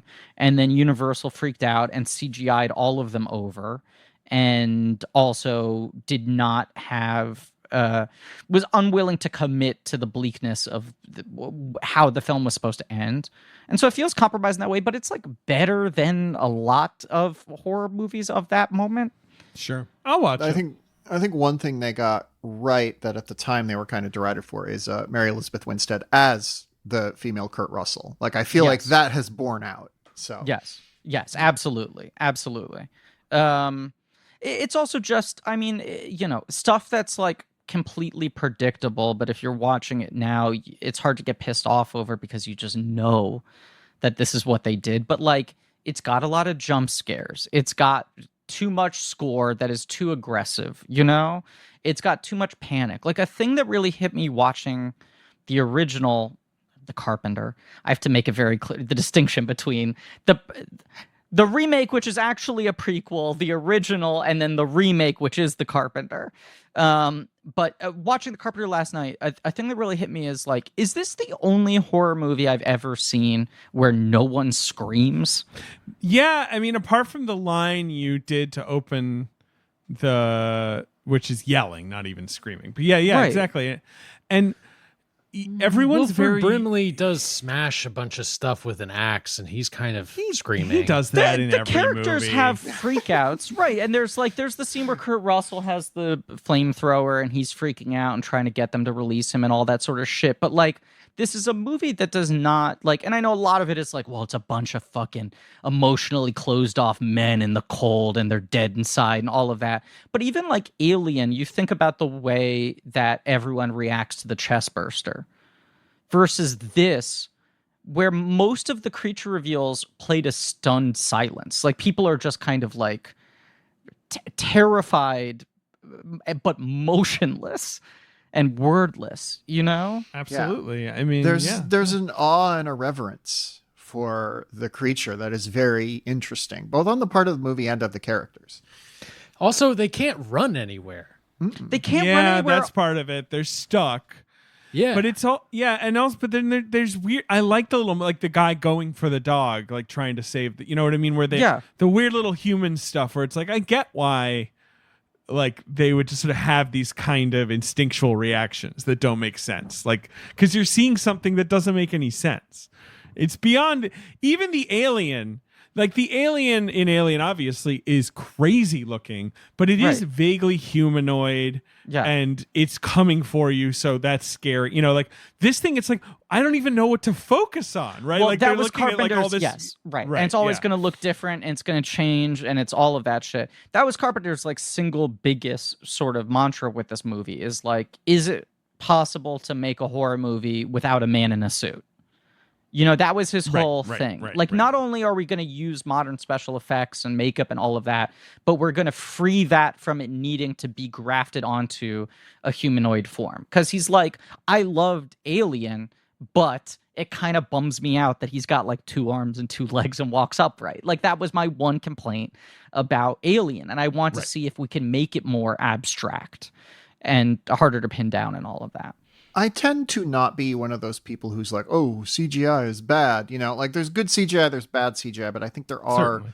certain topics that are better covered practically. And I think this is one of those things where you want to see the like organic gristle of what's happening. And like doing that in CGI inevitably strips that away just a little bit because your eye's always going to know it isn't real.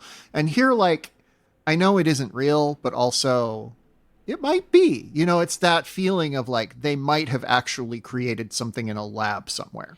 Well, and we've already talked about they did, and classic Hollywood scum. But Carpenter in that Fear on Film thing is talking with Landis about like they've both now done these movies where sometimes you only get one shot done per day. Mm-hmm. And in these big creature sequences, there is that feeling of just like, God, the amount of shit they had to set up for that one shot, which is one shot in a 3-minute sequence. And like Bottin is in many of these sequences is building a different prop for every shot. You know, it has to look a different way, it has to function a different way. It's like each shot is one gag and a build just for that gag. And then things like famously in the defibrillator scene when his arms fall in and then he rips them off, they hired a double amputee for that one shot. So it's really a guy without arms. And then the special effect is that he's wearing a mask to look more like the actor. But as Carpenter says, no one looks at the mask because they're looking at the arms, and the arms are real, and no one can get past how we've hidden the arms.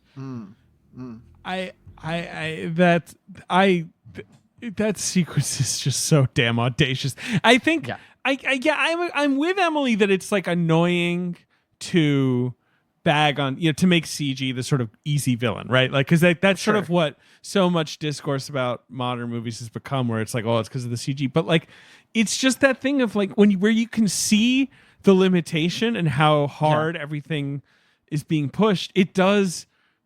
Just it hits different. It's basic maybe, but yeah. What's frustrating about the 2011 movie is like I think their intent was to do something like what Guillermo del Toro often does, and especially with his lower budget movies, where it's like you put a guy in a suit and use CGI really, really wisely and sparingly to make it more inhuman. And to remove rods and to remove like the excess parts of it and whatever. And then Universal just went overboard and kept on wanting to tinker it more and more and more to the point where they fully painted over everything. Right. The Crimson Peak is the one where people were like, I just hated those CG monsters. And they're not CG monsters. Right. But there's been like enough tweaking done that it becomes sort of difficult to distinguish. Yeah. I just think he tends to strike the right balance on his lower budget movies where it's like you put Doug Jones in a thing and you film that with a camera and you use CGI to like slim it out and carve things out and remove wires and rods and shit like that.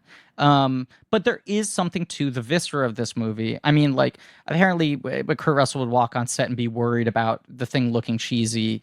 Carpenter would just go like, just wait until we put the goo on it.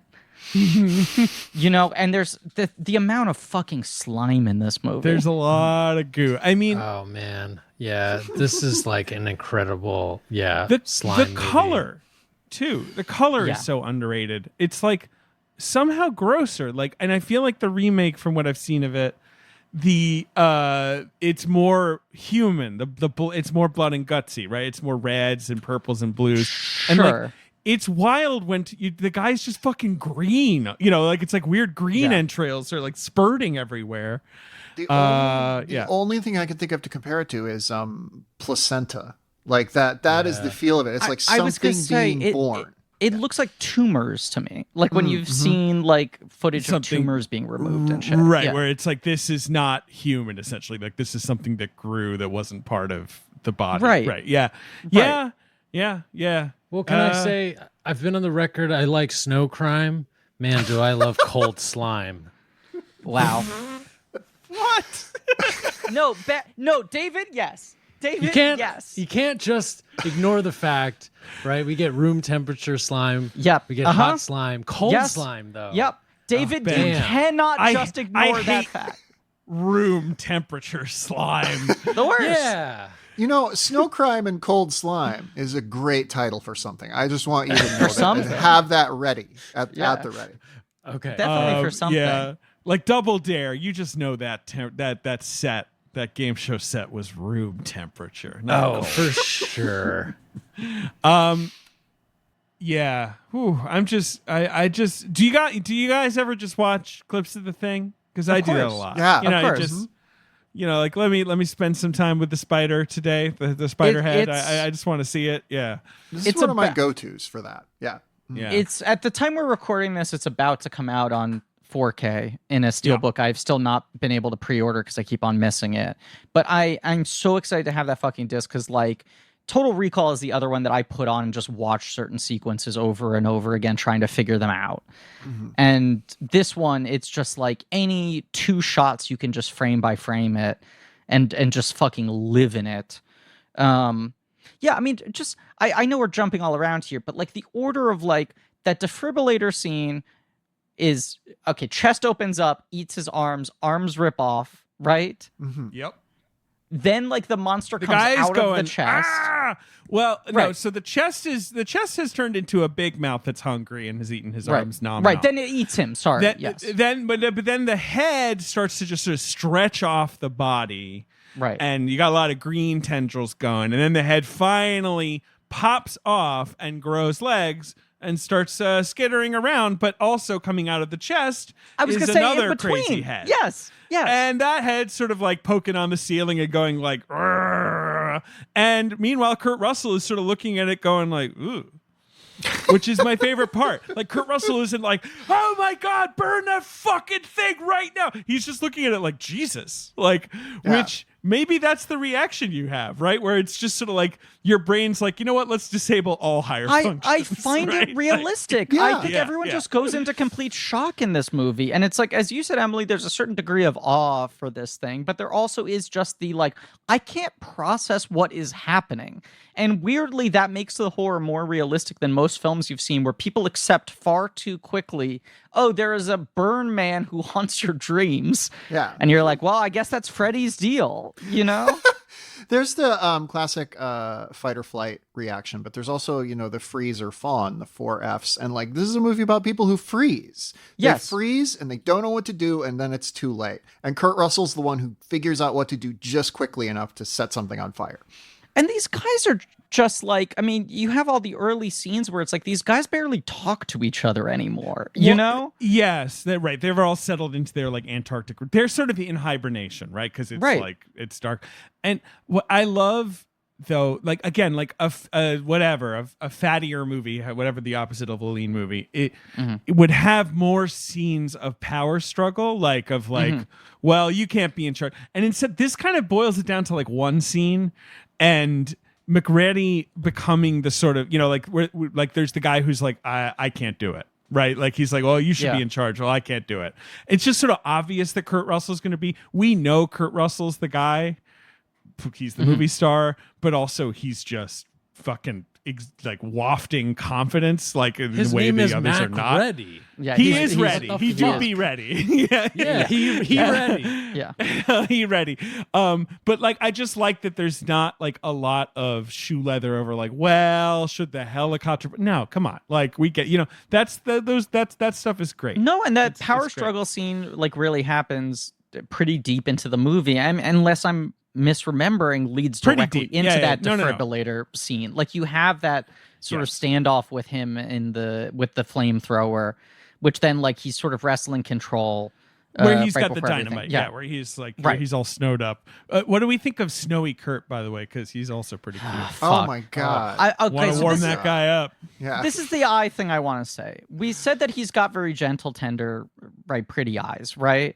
And he is a very pretty man. We're saying he has a twinkle dial somewhere on his body that he can turn up and down. Yeah.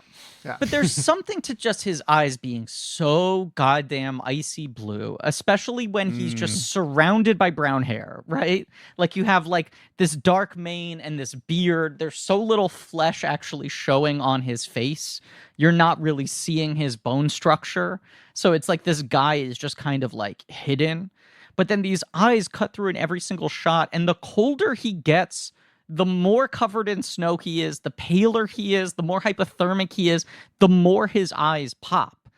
And like, it feels like he's turning down the twinkle, but it just innately gives him a level of humanity in any single scene. Cause there's an intrinsic vulnerability to the delicacy of his eyes. Right. There's the, what do we do when we try to figure out if somebody's trustworthy? The first place we look is their eyes. So like, you look them in the eyes. Movie needs a fucking good eye actor at its center. And like that's so key to everything. Like I feel there's a lot of scenes where his eyes are kind of just lit slightly better within the scene just so we can see them more. And I think that's a huge part of why this movie works. Because he's also so his pretty. Goggles. He's so pretty. Oh, his those goggles. His sombrero. Yeah. Oh, his look, the fashion in this. But I just love when he pops those goggles off and they're like on a chain, like on a strap. Yeah, well, you said chain first, though. You like it because they're on a little chain. You like it because they're on a chain. I also the introduction of him playing chess and then breaking the chess computer because it beats him by pouring bourbon in its guts. And he doesn't like to lose. It's Adrian Barbeau, as the chess computer, But I just like that where it's like this like no one's fixing this chess computer. Like this guy hates to lose so much. Right? Yeah. The tech is so good. The scene where Wilford Brimley like figures out life on Earth is doomed with what appears to be like an Atari is great. Yeah, with like the weird sort of asteroids thing where it's like like I love that. It's like he's playing Oregon Trail. Yeah. What program or like how you know what I mean? Like what was the fucking algorithm to lead him to that? He coded it in BASIC. Yeah. Sure. DOS. Yep, that makes sense. Brimley, by the way, and this Brimley. is like his fourth or fifth role or whatever. Like I feel like the China Syndrome's his big breakout, and this is one of those movies where you're like, actually he's 14 years old. Like you have no idea, but like he's so good in this movie. Yeah. I love everyone in this. Everyone's good, right? And everyone's doing unshowy work, and that's part of the magic. Like I appreciate that, but I'd love just a whole movie of him in his cabin mumbling to himself, right? Like if we do like a Thing 1.5, a Thing side equal, a Rosencrantz and Guildenstern thing where it's just like him grumbling. I could I just want to live in his grumbling. Well, there's the Wilford Brimley line thing, of course, which is when Cocoon reached theaters, Wilford Brimley was 50 years, 9 months, and 6 days. And he's playing a grandpa. And everyone else in the movie is like 30 years older than him, and you don't question it. So, there are, the Brimley Cocoon Line is its own Twitter account devoted to telling you which celebrity just passed the Brimley line any given day, and it's always astounding. Martha Plimpton just passed the Brimley line. Tanya Harding. We love Martha Plimpton. It was a little sad. Fred Durst recently. As he's rebranding into whatever it is he's rebranding into. He sort of looks like the sheriff from Longmire now. But it was a little sad, of course, when Brimley died. Yes, and he wasn't even that old. I mean, he was 85. It's not like he was a young man, but you want to read like, yeah, Wilford Brimley finally popped it at the age of 112, and you're like, yeah, of course he did. Right, but guy was 100 when he started in movies. I get it. When you see that, like a month ago, the lead singer of Bare Naked Ladies crossed the Brimley Cocoon Line, that doesn't really process. Jeff Mangum from Neutral Milk Hotel. My point is, this movie is only 3 years before Cocoon. So he's like 47 in this movie. And it is incredible the difference. He does not look young in this film, but this movie, his hair still has some color in it, and he doesn't have that big old push broom mustache. And when he shows up in Cocoon 3 years later, you're like, this man is 100. Someone please put him on life support. I think I read there was that they cast him because they were like, well, he's a great everyman. People will forget about him because we have to have him off the board for a while. And I think one thing that you can't do now that they could do in 82 is you always remember Wilford Brimley. Right. You always now remember. we're like, where's Wilford? Where's Wilford? Bring him back. Right. Back then they're like, there's like 6 guys in this movie who look like him. It's no big deal if we take him out of the rotation for a bit.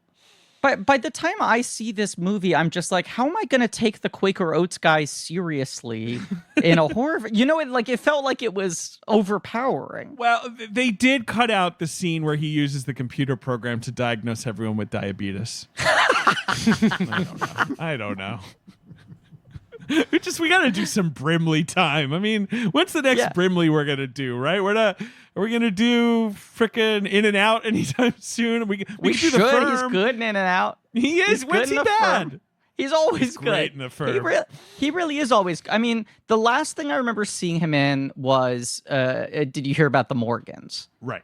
Which I have to imagine was one of his last films. And he was fucking good in that. And your brain short circuits when he shows up because it feels like fucking Peter Cushing showing up in Rogue One, where you're like, but how does he still look like this?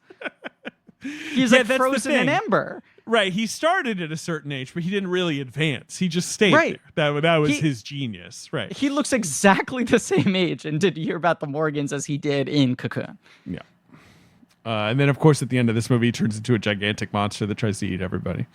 Yeah, I also feel like Brimley is usually so gruff and sort of like strapped down and everything. It's nice to watch him have his fucking freakouts in his little timeout shed. Like Brimley going wild is fun. Oh, it's so fun. That was a very poor selling spinoff of Girls Gone Wild, though, was Brimley Going Wild. It's like full of Brimley gags. I have to stop. It's mostly him warning people about diabetes. Right. Now you girls be careful. Don't eat too many sweet snacks. Yeah. It is wild to watch it, right? Because it's like China Syndrome's his first credited role. And then it's like Absence of Malice, The Thing, Tender Mercies. Yep. Good in Tender Mercies. Great performance. Yeah. The Natural. Oh, he's so good in The Natural. The Natural is one of those funny ones where he's the grizzled old coach and Robert Redford is the young player, and they're like 5 years apart in age or whatever. Yeah. Well, it's like when another guy who died more recently than you would think, but the Grandpa Munster, what was his name? Al Lewis? Who played Grandpa Munster? It was Al Lewis, yes. When Al Lewis died, I think his family realized that he was like 20 years younger than they thought he was. And that Al Lewis faked his age in order to get hired as Grandpa on the Munsters. He was like 35 and he told him he was 55. And so when he died, people were like, "You're 98?" And it turned out he was 78. Yeah, following his cremation, his ashes were reportedly placed in his favorite cigar box. Hey. Perfect. Anyway, Al Lewis rules. He's not in The Thing. Are we going to talk about the plot of The Thing? Yeah. Cool. Here's the plot of the movie. A spaceship crashes, right? Then some indeterminate amount of time later, bunch of men dead inside, burn out, tired of each other, on an Arctic base that is never defined. We never know what these guys are doing or what they're there for, which I love. Yeah. We know they're from the U.S. We know they're from the U.S. We know they're from the U.S., but doesn't matter. Because there's this Norwegian camp that we are introduced to in a helicopter shooting at a dog. Yep. They crash near the American base. The one guy gets out, accidentally sets himself and the helicopter on fire, explodes it. The other guy won't stop shooting at the dog, shoots at them. They take him out. Now they have this dog. What the fuck happened to those Norwegians? It's pretty good. It's pretty good setup. Yeah. Yeah. When they go to the base to find out what happened there, the giant ice thing they dug the thing out of appears to be a gold belly order that someone has placed and had come. Like, it literally looks like one of those insulated coolers they send you frozen food in. Yeah, absolutely. So. Yeah. That's a good... It's kind of like the same plot as Alien, same approach as Alien, where it's like a little preview of all the freaky stuff that's going to happen but everything's static, where they're seeing a bunch of horrifying things, but nothing's moving. And it's kind of just a little intro to the aesthetic of the monster. Love that.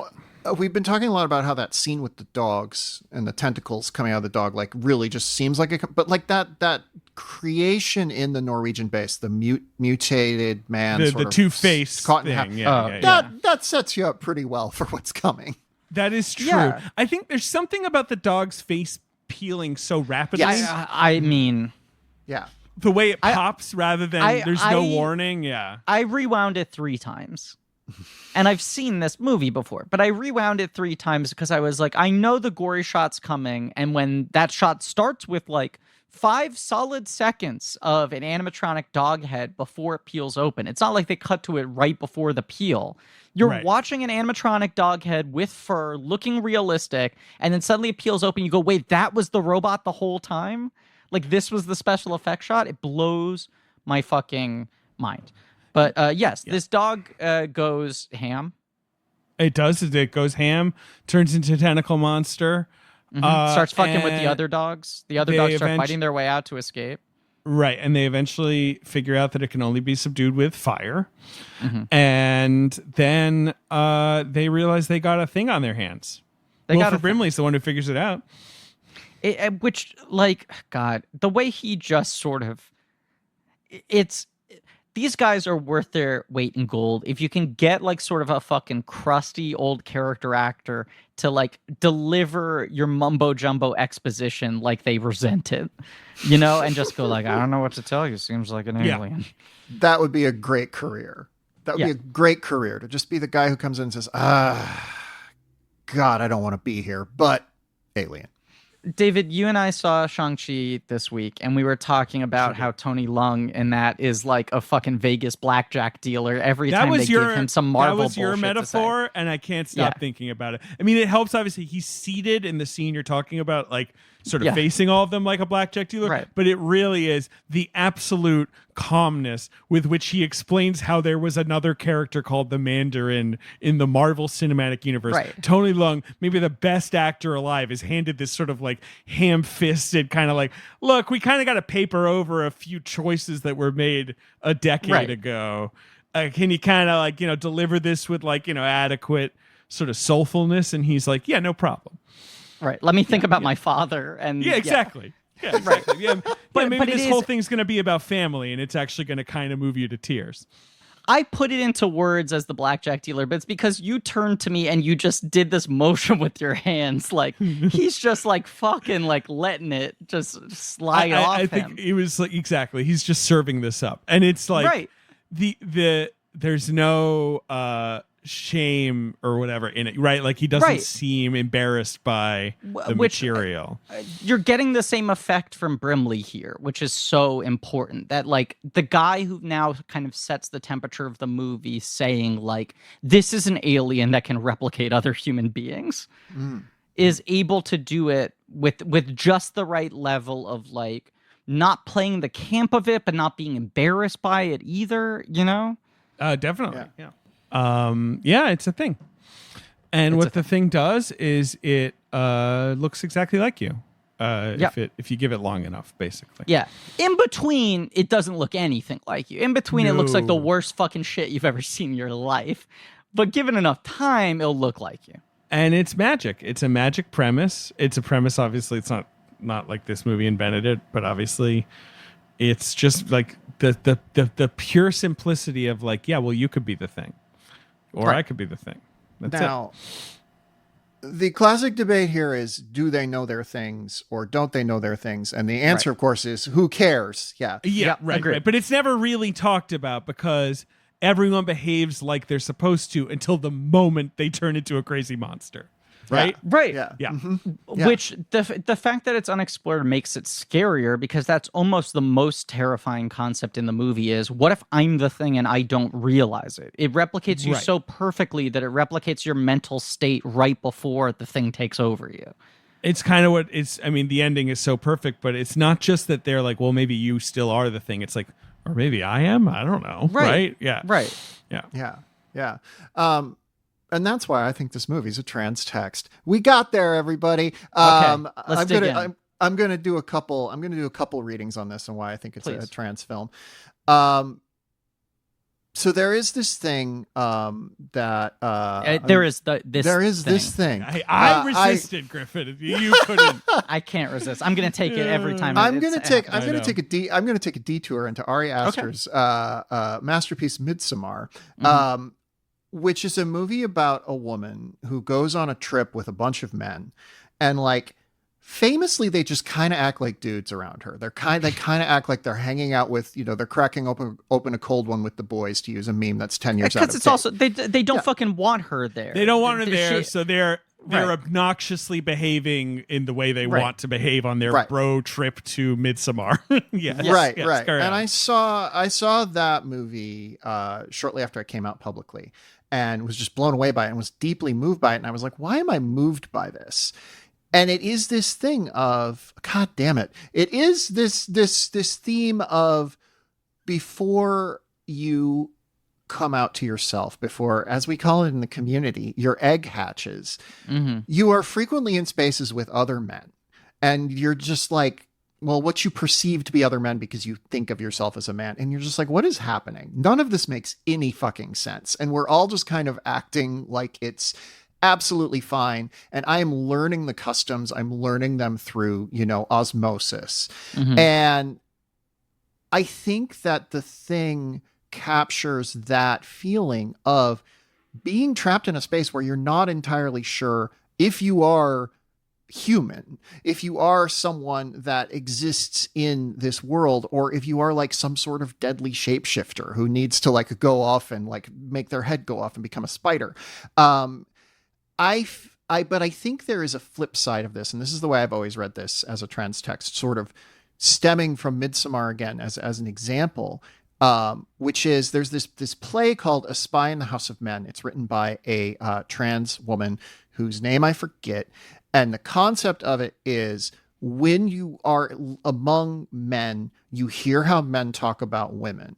And sometimes that is, I'm just blowing off steam about my goddamn wife, When you Penny Sterling. Yes. When you are among men, and they perceive you as a man, they talk about women in an unfiltered way. And when you figure out you are a woman, you also immediately figure out the ways that men have been talking about you all along. And it is fucking frightening because, some of it's just blowing off steam and it's fine, but there's inevitably one guy who's just a little bit too angry, just a little bit too something. And you're like, what the fuck is going on here? And when it's just, the guys, you can kind of like laugh about it or whatever. But like when you realize what has been happening there's a really unsettling thing about that. I watched the first thing I reviewed after I came out to myself was, not publicly, after I came out to myself, was The Terror, season 1. Great television show. Glad I get to be the first one to mention it here instead of Karen Hahn, my nemesis. But that is a movie about a TV show about how when you have a group of men together in an isolated location, they're going to start murdering each other. And the thing is also about that. And it just really captures this feeling of not being quite in and of this group. This is a movie about outsiders within a group of men, both literally in terms of the monster of the movie, but also within the way the camera regards them as like, none of these people quite work. None of them quite make sense. They're all archetypes. They're all very strange and weird and flawed. And they're all kind of unknowable. I mean, the lack of backstory we're given, the lack of sort of big emotional sort of catharsis scenes. Yeah. Something I always think about is that also whoever signs up for this job has something that is going on with them. Which I think also it's like they don't even lean into any of the backstory, but it's just it's like inherent. You're like, it's implied. Yeah, you're not going to sign up for it's true. Like, sure, I'll go to Antarctica for an indefinite amount of time. Sounds like an adventure. It's 11 other guys. Sun doesn't rise in the winter. Yeah, that sounds cool. Within, I think, binary gendered environments, non-binary genders, of course, have this experience as well, but I'm not as familiar with them having been being a binary person. There is this sense of community that develops. And this movie is about a place where there's already no sense of community. It's very much a movie about, men who don't want to be around each other. Everybody's kind of like, when I came out, I had some various agents and publishers be like, you should write a memoir. And I was like, I'm not going to write a fucking trans memoir. Everybody does that. But then I kind of had this notion of doing a book that was a different essay about different horror films through a trans lens. And this was always the one that I was like, this is about what it means to pretend to be a man and not actually be one. The thing is about being a spy in the House of Men, whether you take that to mean that you are a thing or that you are watching how men behave in violent and destructive ways when they don't think, that women are watching them. I have always related to that very hard before I came out, and after I came out, it made so much more sense to me. So The Thing is trans. I've proved it. Now everyone has to give me cake. All the cake to Emily, Everyone please. has to give you cake. That's a great take. Absolutely. I think the thing that I'm thinking about as Emily talks about is like how. So it's so true. I am thinking about the thing you're thinking about is the thing. It is. Right, exactly. is how like no one ever really becomes friends or comes around to each other in this movie because they can't, because the distrust is always going to be there, to the extent that like we're kind of rooting for. I mean, like also it's I'm a modern viewer and I probably first saw this movie Kurt Russell and Keith David are the people I'm going to gravitate to because I know them best. Of course, yes. And so I am, I guess, quote unquote, rooting for them the most. But still, at the end, there's still not really. There's a hint of a smile at the end, but that's the most you can give. And so they are throughout the movie. They never can shed that feeling of like, right? Am I myself? Am I? Yeah. Like what I think I am, right? Like, or am I just pretending to be because that's what I'm supposed to do in this environment? Like that sort of weird liminal, like I just don't know if this is real or, and then, you can do this to yourself all the time also where you're just like, do I live in the real world or, am I just sort of dreaming that I live in the real world? The thing I fucking think about constantly, that my existential terror, but, there are a lot of things in the soup with this movie. Obviously, like the story in the original film come out of like early Cold War panic, right? And that idea of like, how well do you know anybody? People can be trying to assimilate amongst us, all that sort of thing. And then Carpenter has talked about that, like the AIDS crisis figures into this movie as well. Right, this fear of just like, there's this silent killer out there now, this thing that can be transmitted through intimacy, through proximity to people. Certainly in the early days, there was so much confusion about how it could or could not be transmitted. But this idea of here's this deadly thing and we don't know how we get it. And you don't know who has it or not, I think Carpenter is accidentally a really good filmmaker about gender. Like he makes movies that have gender infecting them at every inch. And this movie is very much about how within all male spaces, there is a fear of like intimacy. There's an attempt to be like, we're not actually that close. And like, you have to work to overcome that. Yeah. And then you never know, Yeah, I mean, I bring all this up just because, and I don't want to say, this is a great movie. I was excited to watch it again. But there was a part of me that was dreading the experience of watching it again because, much as I predicted, this movie is, like, really, it hits much harder for me post-COVID. Yeah. And I don't say post-COVID as if COVID is over and done with. I say post-COVID as in a time where we've had to live through this to any degree. It's a movie about this weird sort of like broken seclusion, these people living this kind of like closed off, isolated lifestyle, and sort of watching their personality, their sense of self die in isolation, but also this fear that like, we had this somewhat like a horror movie, like false ending of just like, everyone's getting vaccinated. Things feel good. I guess things can reopen. And at the time we're recording this, we're in this liminal state now of just the Delta shit and how much of a risk is this really, and how much is breakthrough cases a thing versus it only affecting the unvaccinated. What are we going to have to give up again in society? Or are things going to stay open? Is that scary in its own way? And yada, yada, yada, yada, yada. I do increasingly now, after like a month where I felt like I was living my life with relatively limited anxiety, at least for me, I'm now back in this stage now where I have that sort of weariness anytime I look at another person in the flesh. Right. Whether it's a friend of mine, whether it's someone I know well, whether it's someone I know casually, whether it's a stranger, anytime someone walks into the grocery store and they're not wearing a mask and they get too close to you, or you make social plans with somebody and you're operating on the faith that I guess we both really want to believe we don't have it, but that's a status that can change minute by minute, Yeah.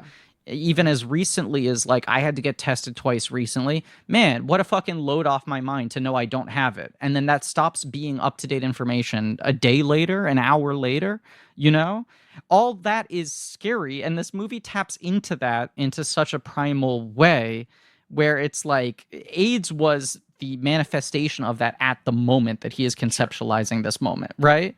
But like the form that COVID takes, this sort of viral pandemic is much closer to, I feel like, what this movie represents, which is just that like this kind of unseen, invisible thing that's only going to reveal itself too late, and it manifests itself.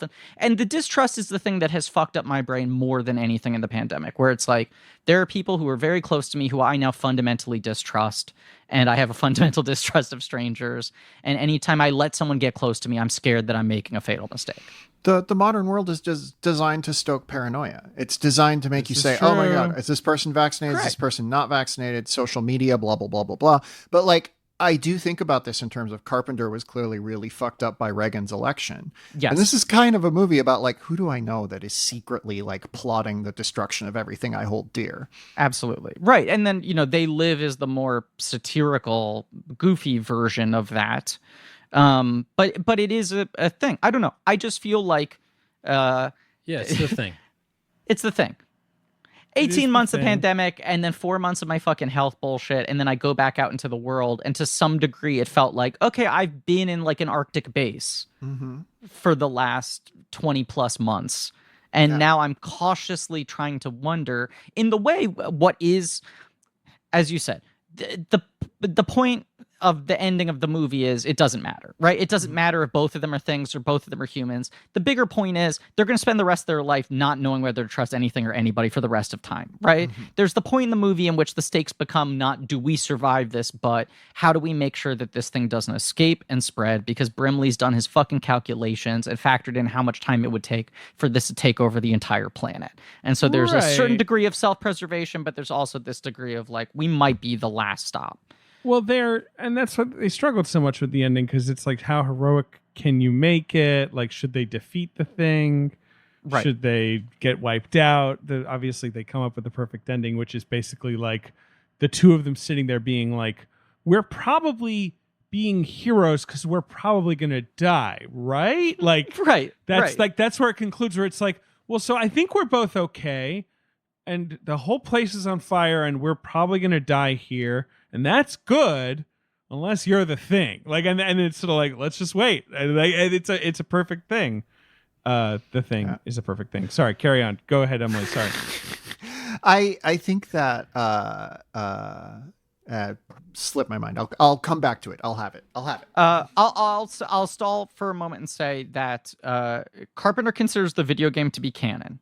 And in the video game, apparently, which is a sequel, takes place after the events of this, the beginning of the game, there is some text on a computer screen that says that they were rescued and McCready survived, and what's his name? Childs is the Keith David character. I believe dies of hypothermia, but it does prove that he's human. And so Carpenter has said, like, I didn't write that, but I accept that as canon. There's a thing also in the 2011 movie that they realize a character is the thing or is not the thing. I forget, because the thing can't replicate the earring, because the thing can't replicate it's organic, inorganic matter. Yeah. So some people look to that and the fact that Keith David still has his earring at the end of the movie as proof that he is human. But then also other people say they've replaced the J&B Scotch bottles with gasoline, so maybe the bottle that Kurt Russell hands to Keith David is filled with gasoline, and the fact that he drinks it and it goes down easily, but you don't see Kurt Russell drink it, proves that he was testing him and that he as a thing doesn't know that that's not how, like, you can spiral out in 1,000 different directions can do here. that. And the point is, I understand there's a right. It's all interesting, but it fundamentally doesn't matter. The question is the point. I love a scary movie, or I love any movie where everybody realizes we all have to die. Like, this is a thing. We all have to die to save the world, This or is whatever. a thing. And I've been trying to think of my other favorite examples of that. But yeah, it's because the thing is, they remake The Thing on TV so much because it's a perfect bottle episode. It's perfect. We're in one location.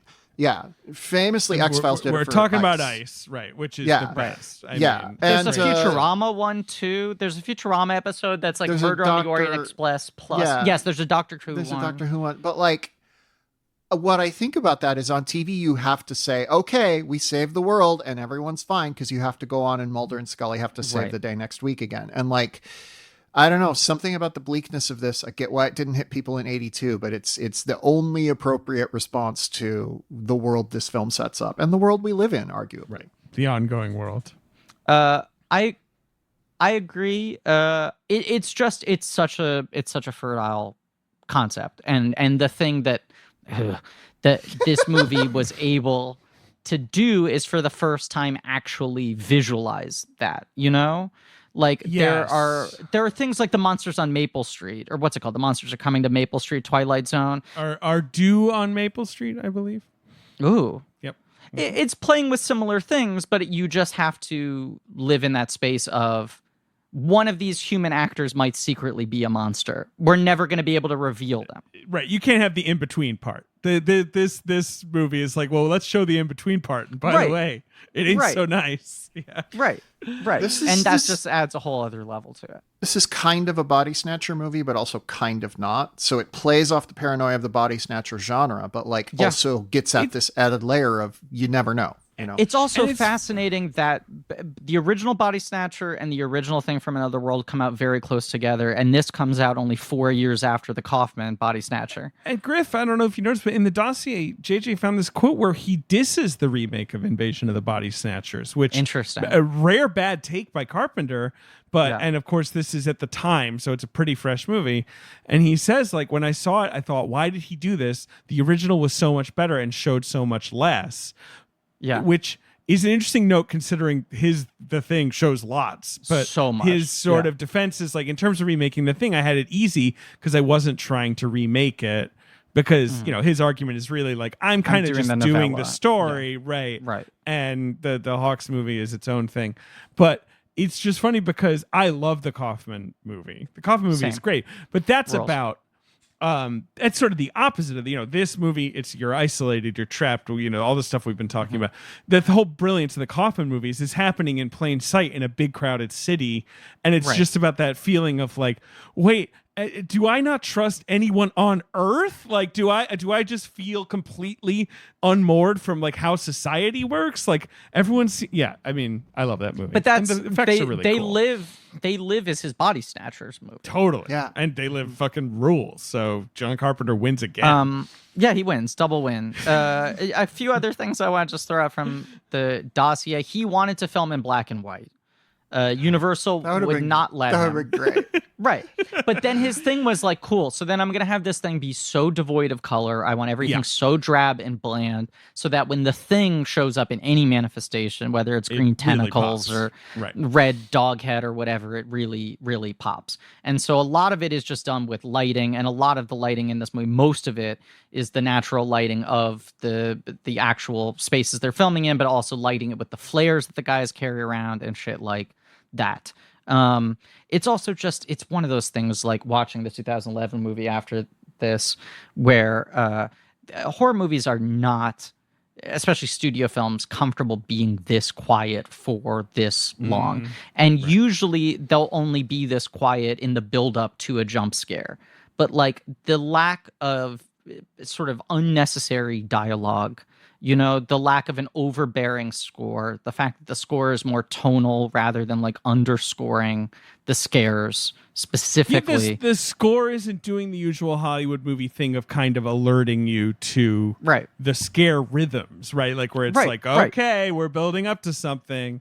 It's mood setting. And even, you know, Morricone's trying to find a tone closer to what Carpenter has done in his earlier scores, but Carpenter's earlier scores are a lot more propulsive and aggressive, you know? And this is a lot more... A big theme, a good, you know, chunky theme. We love this is sort of a slow, simmering score, which really fucking works. I was watching this movie. It's hot right now. We're in the middle of the summer. I had my AC blasting, and I was like, the AC is taking away from the movie, and I watched it with headphones because I was like, I need to be like totally in this sound space, in the silence of this movie, and it did make a big difference for me. Definitely. Speaking of the technical elements, I think Dean Cundey shoots fire on ice so well. Obviously, fire and darkness, but there's something primal in us that's like, oh, fire in the cold. I want to go sit by the... And like, I think Dean Cundey captures that. That last scene is just beautiful, like in a weird, haunted way. Yeah. Yeah. It rules. This movie fucking rules. It really does. Have y'all ever checked out any of the sequel materials other than the video game? There was a mini series that was scripted by Frank Darabont, and the script of that bounces around the internet every so often. It's set in like a little New Mexico town that gets like infected by the thing. It's actually pretty interesting. Like, I don't think it would have been a great mini series. I'm glad they didn't make it, but it wouldn't have been bad. You know, I feel like this was the return of the thing, which was almost happened in 2005 for the Sci-Fi Channel. Yeah. The one thing I do want people to check out is a Peter Watts story called The Things. It's a sci-fi short story. It is basically telling this movie from the point of view of the thing. And it's a story about assimilation and conversion. It's basically about religious proselytization. The thing is like, oh, I just want everyone to know the joy of being part of the mini. And it's horrifying and unique and really cool, and it's available online for free, so people should check it out. If you just Google it, it's right there. It's not long. It looks really cool. Won the Shirley Jackson Award. Thing. I mean, now that they're like threatening to, I guess Blumhouse and Carpenter are working on trying to do some new thing, but it's like I would much rather see an expansion than a sort of retread of this same story. I don't disagree with you, Griffin, but I will say I'm kind of getting sick of the expansions. In general, you know, this sort of thing now where it's like we need to remake the movie but have it connect to the original in some sort of plotty way, you know. I mean, the worst version obviously just being literally like, oh, Rey is Palpatine's granddaughter or whatever, but you know what I mean, like, but even these smaller that was good Oh, you're right, that was good. I'm sorry, yeah, you're totally right. But like this, I almost, and maybe it's just a reaction to the dominant trend where I'm like, just do the trashy thing again and make a bad remake. But like, well, sure. You know, right? But have either of you read about the new Predator movie that Dan Trachtenberg is doing? No, I have not. It is apparently about the Predator versus a Native American tribe. So it's like set hundreds of years ago or whatever? Right, which I think is kind of interesting to just go like, we need to just put the Predator in a radically different environment. In the same way that like a Darabont, the thing comes to a New Mexico town. It's just like, let's use the larger spook and just put it into a totally different setting is a little more compelling to me. I think Darabont reused a lot of that for The Mist, which is... The Mist feels very Thing-esque, yes. And kind of his best movie. The Predator, he can put that fucker anywhere. Because it's like, what does the Predator do? He hunts people. Like, where? Anywhere. Right. They're aliens. They have spaceships. They can go wherever they want. So, I'm cool with that. That sounds cool. What was compelling about the Shane Black pitch that then sort of got beaten out of it was the idea of like, oh, it's the Predator in the suburbs. Like it being such an incongruous place to drop a Predator. I mean, there's definitely a good movie in that Shane Black movie. It's just, you know, that movie's obviously really messy. Release the black cut. Release the black cut. Yeah, sure. Okay, Griffin. Griffin, once again, I'm just asking you. I know you're desperate. You've been raising your hand like a good boy. You're waiting to speak. I get it, but I got to talk to you about 3She.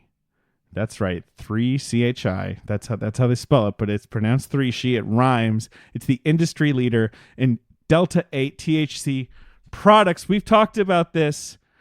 You and I have both gotten these deliveries, these massive shipments. You're maybe a little less interested than I in the experiences being provided here. There's just piles of boxes behind me. I don't know. You probably can't see them because of my virtual background, but there's like 4 boxes piled up of 3She products. But these things are good. They're formulated by a biochemist. They're made in the USA with USA grown hemp. And when they released the Delta 8 products, they were the first federally legal THC products sold in the USA since Prohibition started almost 90 years ago. Okay, so it's federally legal version of THC.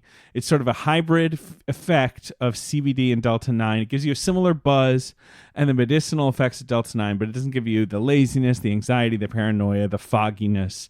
Delta 8 users report feeling way more active and outgoing. They've got increased confidence, none of the anxiousness and paranoia associated with Delta 9 products. Okay. It's a more functional alternative to marijuana for those who want the same great feelings without the negative side effects. It'll have you feeling amazing, yet be functional and clear-headed instead of lazy and paranoid. And 3She isn't just the best in the Delta 8 industry. They invented the industry, okay? It's 100% hemp-derived, federally legal, and available online at 3she.com. That's the number 3chi.com, and at select retailers around the country. You got to be 21 years old to purchase it. I have a dropper. I have vape juice. I have gummies. I have cookies. I have Rice Krispie squares. I don't know. There's more. There's so many things, so many different ways to ingest this product. However you might like. It all works. It's all quite easy and lovely. And if you go to 3she.com, the number 3chi.com, you can shop for Delta 8 vapes, gummies, tinctures, and oils that can be used to make homemade edibles. If you want to do that yourself, you can use the oils. You can use code BC2021 at checkout to receive 5% off your order. You have to be 21 to purchase. Must be 21 to purchase. But 3she.com, BC2021 at checkout, 5% off your order. Can I try to very quickly, I think this is worth it, do a merchandise spotlight? Wait. I had a pitch for my take on the thing. Okay. Because I was liking your train of thought, David, of like just keeping it like instead of the expansion, right? Just like remake the thing. Sure. But here's the difference. This time, it's a bunch of dogs working in Antarctica, and then there's, you just switch it. The humans so being chased in the snow. There's one human. Right. There's like, okay. yeah. You see what I'm saying? Sure. I do see what you're saying. Do you have anything more than that, or that's where it led? That's a good starting point. I think it's a good starting point. This is a movie, if you're going to remake it, doing the gender flipped remake would be interesting. I don't know if it would work, but it would be interesting. Yeah, it would be interesting. I don't think anyone would have any objections to that, and there wouldn't be some like weird backlash where people claim they always cared about how male the thing was. People would love it. Yeah, people would love it. There's one thing we know about Ghostbusters. It's that they're boys. The number one most important thing. Like we can't let go of the fact that was the complaint. It's like, well, Ghostbusters have always been boys. There's only boy ones. Look, I'm not trying to start shit here, but I remain flummoxed by how few people are outraged by the fact that the Ghostbusters are now kids. They should be outraged. Kids, I don't get them out of here. No, I want grown-up Ghostbusters only. Because if you ask me what is the defining characteristic of a Ghostbuster, a cranky grown-up. Boys are priests and they're Ghostbusters, and I know that's true. And I don't want that to change. Yeah. Yes. Okay, I'm gonna try to do this merchandise spotlight thing quickly because there's a thing I'm setting up here that I think is gonna pay off. Okay. I weirdly brought this up not the last time Emily was on, but in the Silence of the Lambs episode. But Todd McFarlane kind of like revolutionizes collector action figures in the 90s because he wanted to make his own Spawn toys because he thought all the other toy companies were lame. So he made his own shit, and then he was trying to figure out how to branch out into other toys that kids companies were afraid to make, right?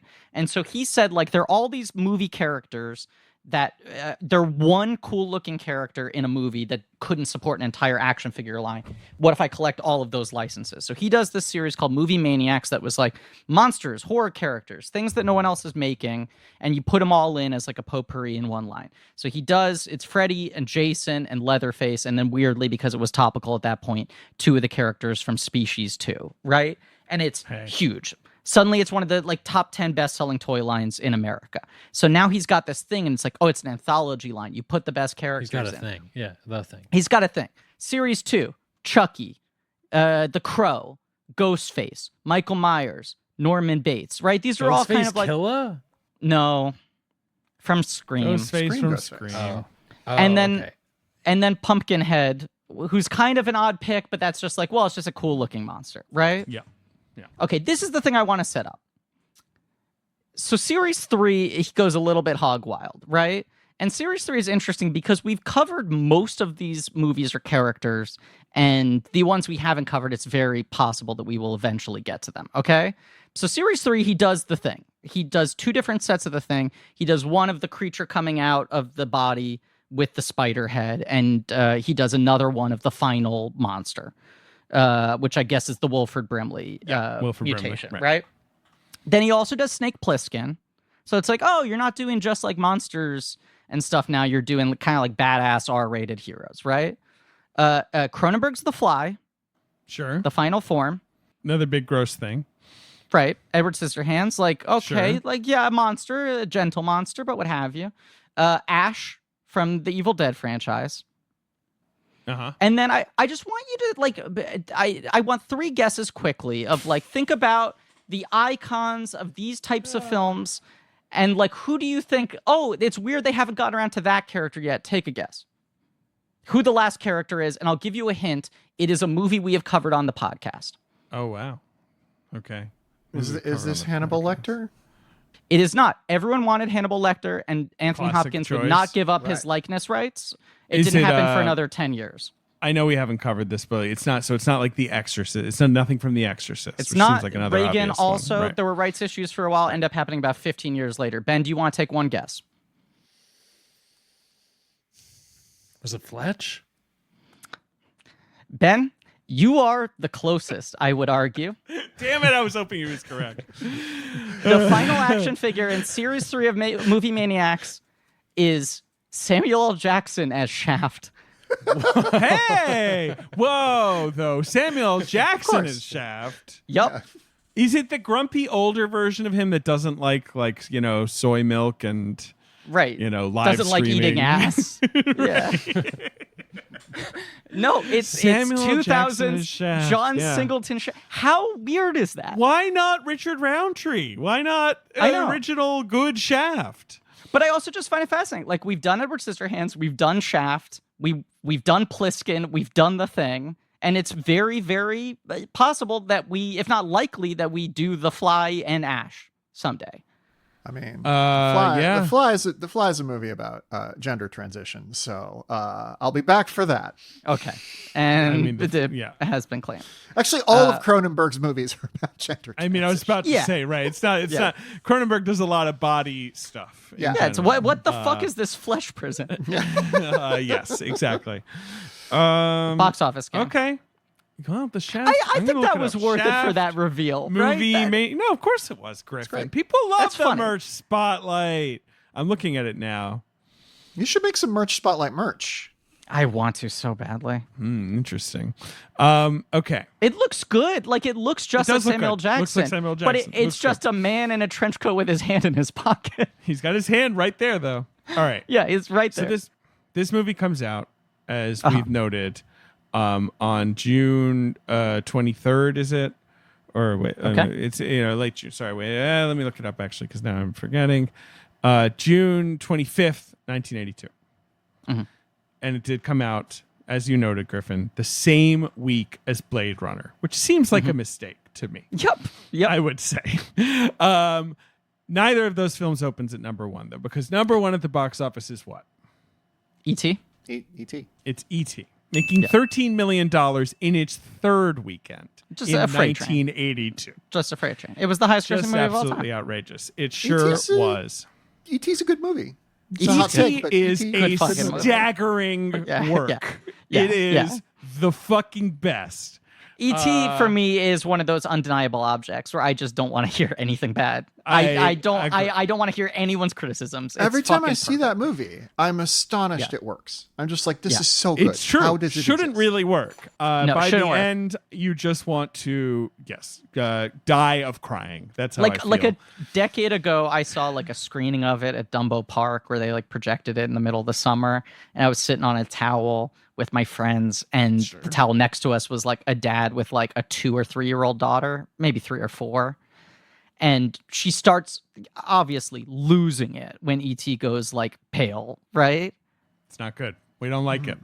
And he just, to his daughter, the way he reassured her was he went, "Don't worry, honey. Everyone cries this much when they watch this movie for the first time." And I thought that's such a profound thing to say. Right. Oh, geez. He was just like, nothing unusual is happening. This is the common response.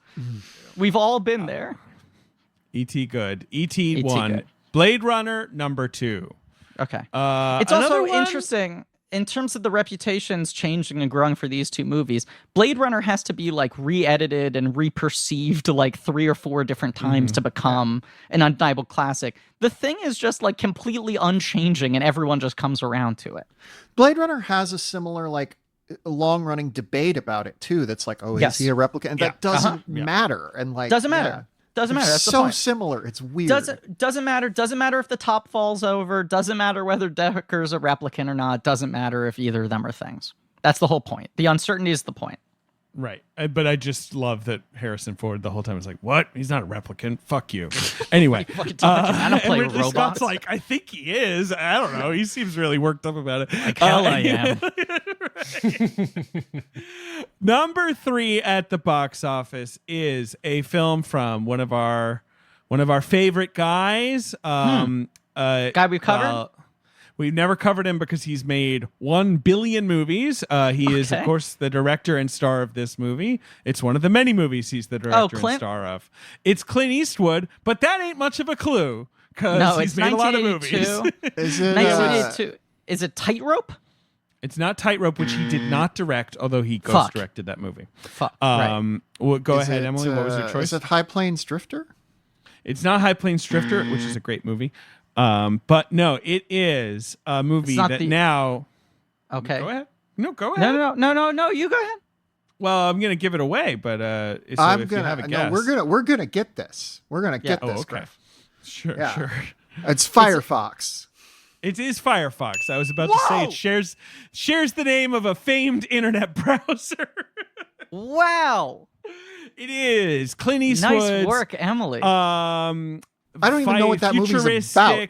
It's about like a futuristic new plane that he's gonna fly. Fuck. It sounds like a great movie. It does. It's one of the few Eastwoods I've never seen, and I've always been like, that one's probably pretty good, right? A pilot is sent into the Soviet Union on a mission to steal a prototype jet fighter that can be partially controlled by a Neuralink. Correct. It's controlled by thought. Firefox. Fuck. And it's just one of those things where I'm like, Clint Eastwood directed this, but he sure did. Yeah. I just wrote a piece for Vox.com about Clint Eastwood and James Gunn having weirdly similar vibes. And like, I looked at all these Clint Eastwood movies and every one of them I hadn't seen. I was like, that sounds like it might be pretty good. And like this man directed the 1517 to Paris, which is another movie where I'm like, that was awful. So I know he can make shit, but I'm just like, I want to watch them all. But when he makes a bad movie, it is mind-warpingly strange. Yes, it's not like correct. It's like phoned in. Right. Even though like everyone's like, the guy basically phones it in at this point, but you're like, I don't know, man. No one makes movies like it. Yeah, but it's also like he's got some wacky Nickelodeon phone. It's not like a normal phone. He's got a hamburger phone. He's got a hamburger phone. Do you know what the original title was for Firefox? I don't. Fly Macho. What's number 4 at the bottom? Whoa. It's a hot one, folks. Okay, here we hot go. one. We're settling down. Number 4 at the box office is one of the biggest hits of the year. It's a sequel. It's a good movie, Rocky in 3? my opinion. It's Rocky 3, directed by Sylvester Stallone. You guys Written gotta, by Sylvester Stallone. you Starring guys gotta do Sylvester Stallone. Do Stallone. We do got to do Stallone We or do put the Rockies. Stallone in March Madness. He did. I He was in March Madness. Yeah, we put Rocky in March Madness. We gave him 2 bites did. at the apple. I think we need to do Rocky on the Patreon first because it would be tough to do Stallone without doing Rocky. I But I think guess we could also just fold Rocky into a Stallone series because, like, why not? I guess, right? Just do the bonus episode first. Do the Rocky bonus right. episode Like first. it's because it's if you do Stallone, it's Paradise Alley, Right. Rocky 2, Rocky 3, Staying Alive, Rocky 4, Rocky Balboa, Rambo, and The Expendables. That's his directory. No, we would do like the Nora Ephron thing where the first episode is Rocky. And you have to do First Blood. Maybe not the other ones, but you have to do First Blood as well. You have But see, then I think what you do is you put Rambo on Patreon. But he did one of that might Fuck be good. yeah. That might be good. That That would might be be good. real He never good. He never directed a Rambo, did he? Okay, so then Did that's he? No, he did. I'm Mike- sorry, he directed the Gross Fuck, Fourth he directed- one. Yeah. right. That fucker. Right. How dare he? It's so weird which ones he decides to He's direct like, I'll and do which this ones he one. doesn't. Yeah, I'm gonna direct Rambo 4. All right. Right. He did Rocky 2, 3, 4, 6. Yes, When correct. He left 5. He directed Rambo 4, but not 5, and not 1 through 3, and then directed Expendables, but then passed over the sequels to other people. He sure did. And they're making another one sure of those did. now, aren't they? What a guy. What a guy. Well, number you, 5. You forget the announced Expendabellas, which Yas No, Queen I don't want to put it in my veins. Big mood. I don't know what that is, but I don't want to talk about it. Big mood. Girl bosses. Expendables have always been boys. No, Emily. Now they're girls and they're Expendabellas. Number 5 at the box office is another sci-fi sequel that's a big hit of the year. We did a Patreon episode on it recently.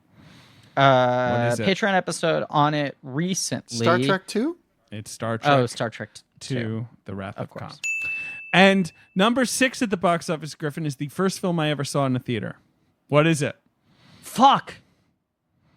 You told me this.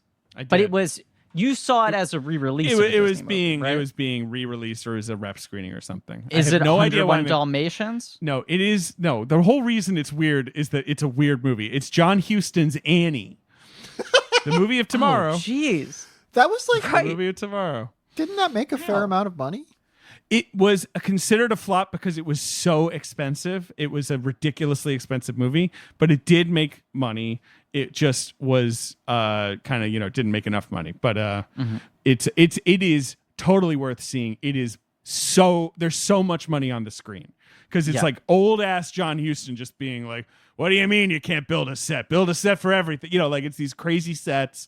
Albert Finney, munching the scenery. Carol Burnett, obviously. There's a lot of good stuff in Annie. Annie's good. It's just so funny to imagine like that Daniel Plainview voice motherfucker directing people on the set of Annie. Seriously. The little orphan's her dreams are gonna come true in this scene. All right, I everyone want be quiet. more joy in this tap dancing sequence. You've also got Poltergeist at number 7 and The Thing opening at number 8 behind everything we just Ooh. mentioned. Not good. Brutal.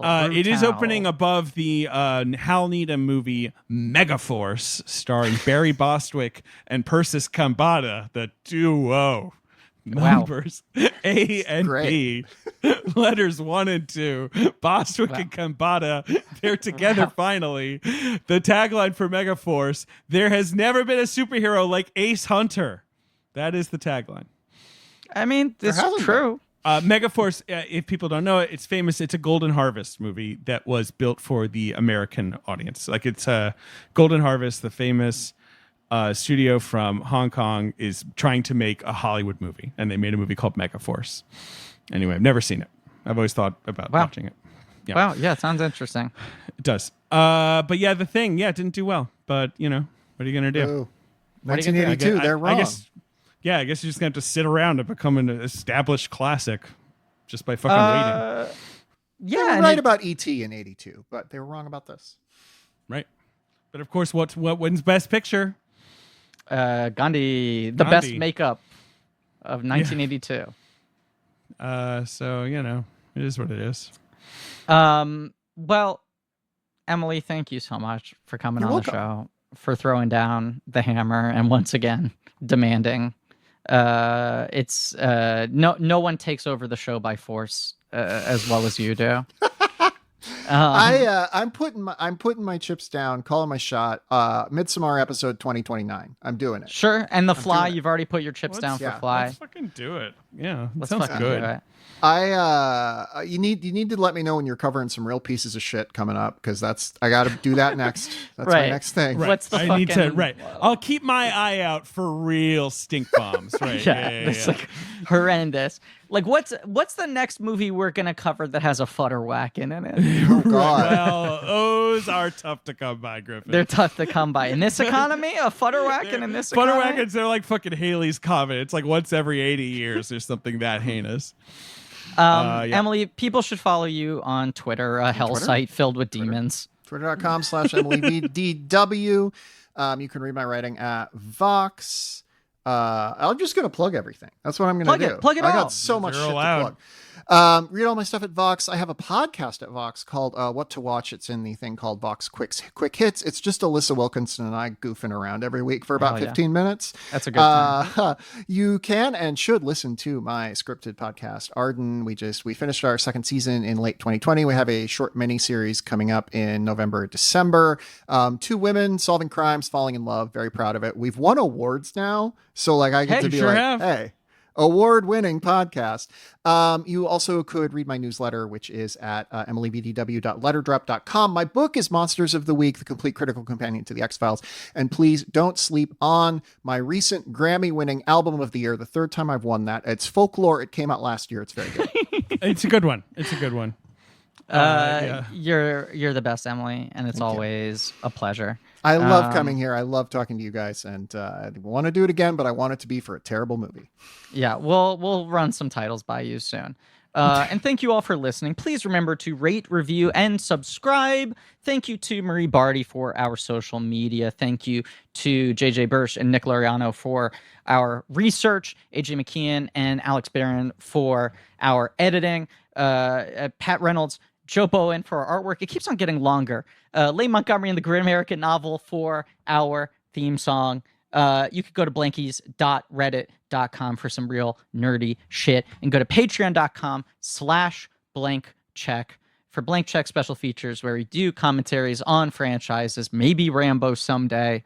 But right now we're spelunking in the dark with Riddick. Also there, we're filling in some of the Carpenter TV movies, Elvis and Someone's Watching Me, primarily. Tune in and next week. Maybe other stuff too. Everyone's like, we definitely won't. Wait, we'll see. We'll try and figure it out. Okay, there's a lot of stuff. Yeah, we don't know. I mean, I'm gonna say something now that's gonna stress you out the moment I say it, but I have to. We have. Look, it's been a weird year. There's been a lot going on. We have yet to really contend with how we're going to talk the walk this year. Look, Griff, I've been thinking about that. You're not stressing me out. You're wearing the shirt. You're wearing the shirt right now. I am. I don't know what the answer is there. I don't either. Maybe we should have a little combo with JD or something. I don't know. Yeah, we need to also buy the shirts because we have a lot of them left. Yeah, buy the Talking the Walk shirts. We might come up with some deal. You guys don't want, you're not interested. What's up? You don't want a snowman that JD drew? We'll come up with a deal, Ben. We'll come up with a deal. We're gonna have a really hot deal. Tune in next week for Christine. That's right. A movie that for me presents the most terrifying concept in the world. What if a car existed? Hell yeah. Watch out. Stay tuned for our guest to a car. Oh, you're talking to a car? Vroom, vroom. Honk, honk. I think I got to pitch this, you guys, on this Bicentennial Man. Bring in my wife and I. Do Chris Columbus. You're going to love it. Fuck. Well, you're just naming one of the worst movies ever made. One of the most cursed movies ever made. We have already done an episode of podcasting about Bicentennial Man, and she jokingly said I should try to be on every movie podcast to cover Bicentennial Man, and now I'm holding her to it. She only said it to me, but I'm making it public. So it's a great bit. We cover the Christmas Chronicles 2, but not 1, because weirdly he didn't direct the first one. Wait, I'm sorry, what? Chris Columbus only directed the second Christmas Chronicles. He produced both. Chris swung Columbus. in to direct Chris Columbus. This is the first I'm hearing of this. Directed the Christmas Chronicles Part 2. That was directed by the Chris Columbus, the man who did Harry Potter. Kurt Russell, the guy, that guy. He, Kurt Russell and him came up with Christmas Chronicles, and for two, they brought in Goldie Hawn. Yeah, it's a perfect Emily Vanderwerf overlap of just all my interests. David, I had no idea. Yeah, why would you? Why would you know that? Why would anyone know that? It's hidden knowledge. It's like the fucking Incan Empire. Yeah, this is our curse. Yeah. I guess maybe we do Christmas Chronicles on Patreon 1 and then the 2 for the I refuse to entertain this any further. The show is over. This is the end of the episode. And as always, I would just like to read the leaked plot synopsis for The Expendabellas, which was supposed to be directed by Robert Luketic, director of Legally Blonde and Win a Date with Tad Hamilton. They had said Avi Lerner had gone out with offers to Meryl Streep, Cameron Diaz, and Mila Jovovich to play the 3 leads. And this is how I'm going to end the episode, this plot synopsis. When America's Navy SEALs are wiped out trying to penetrate the island lair of a deadly despot who has captured one of the world's top nuclear scientists, it becomes clear that there is no such thing as the right man for the job, and that this is a mission so impossible that only women can handle it.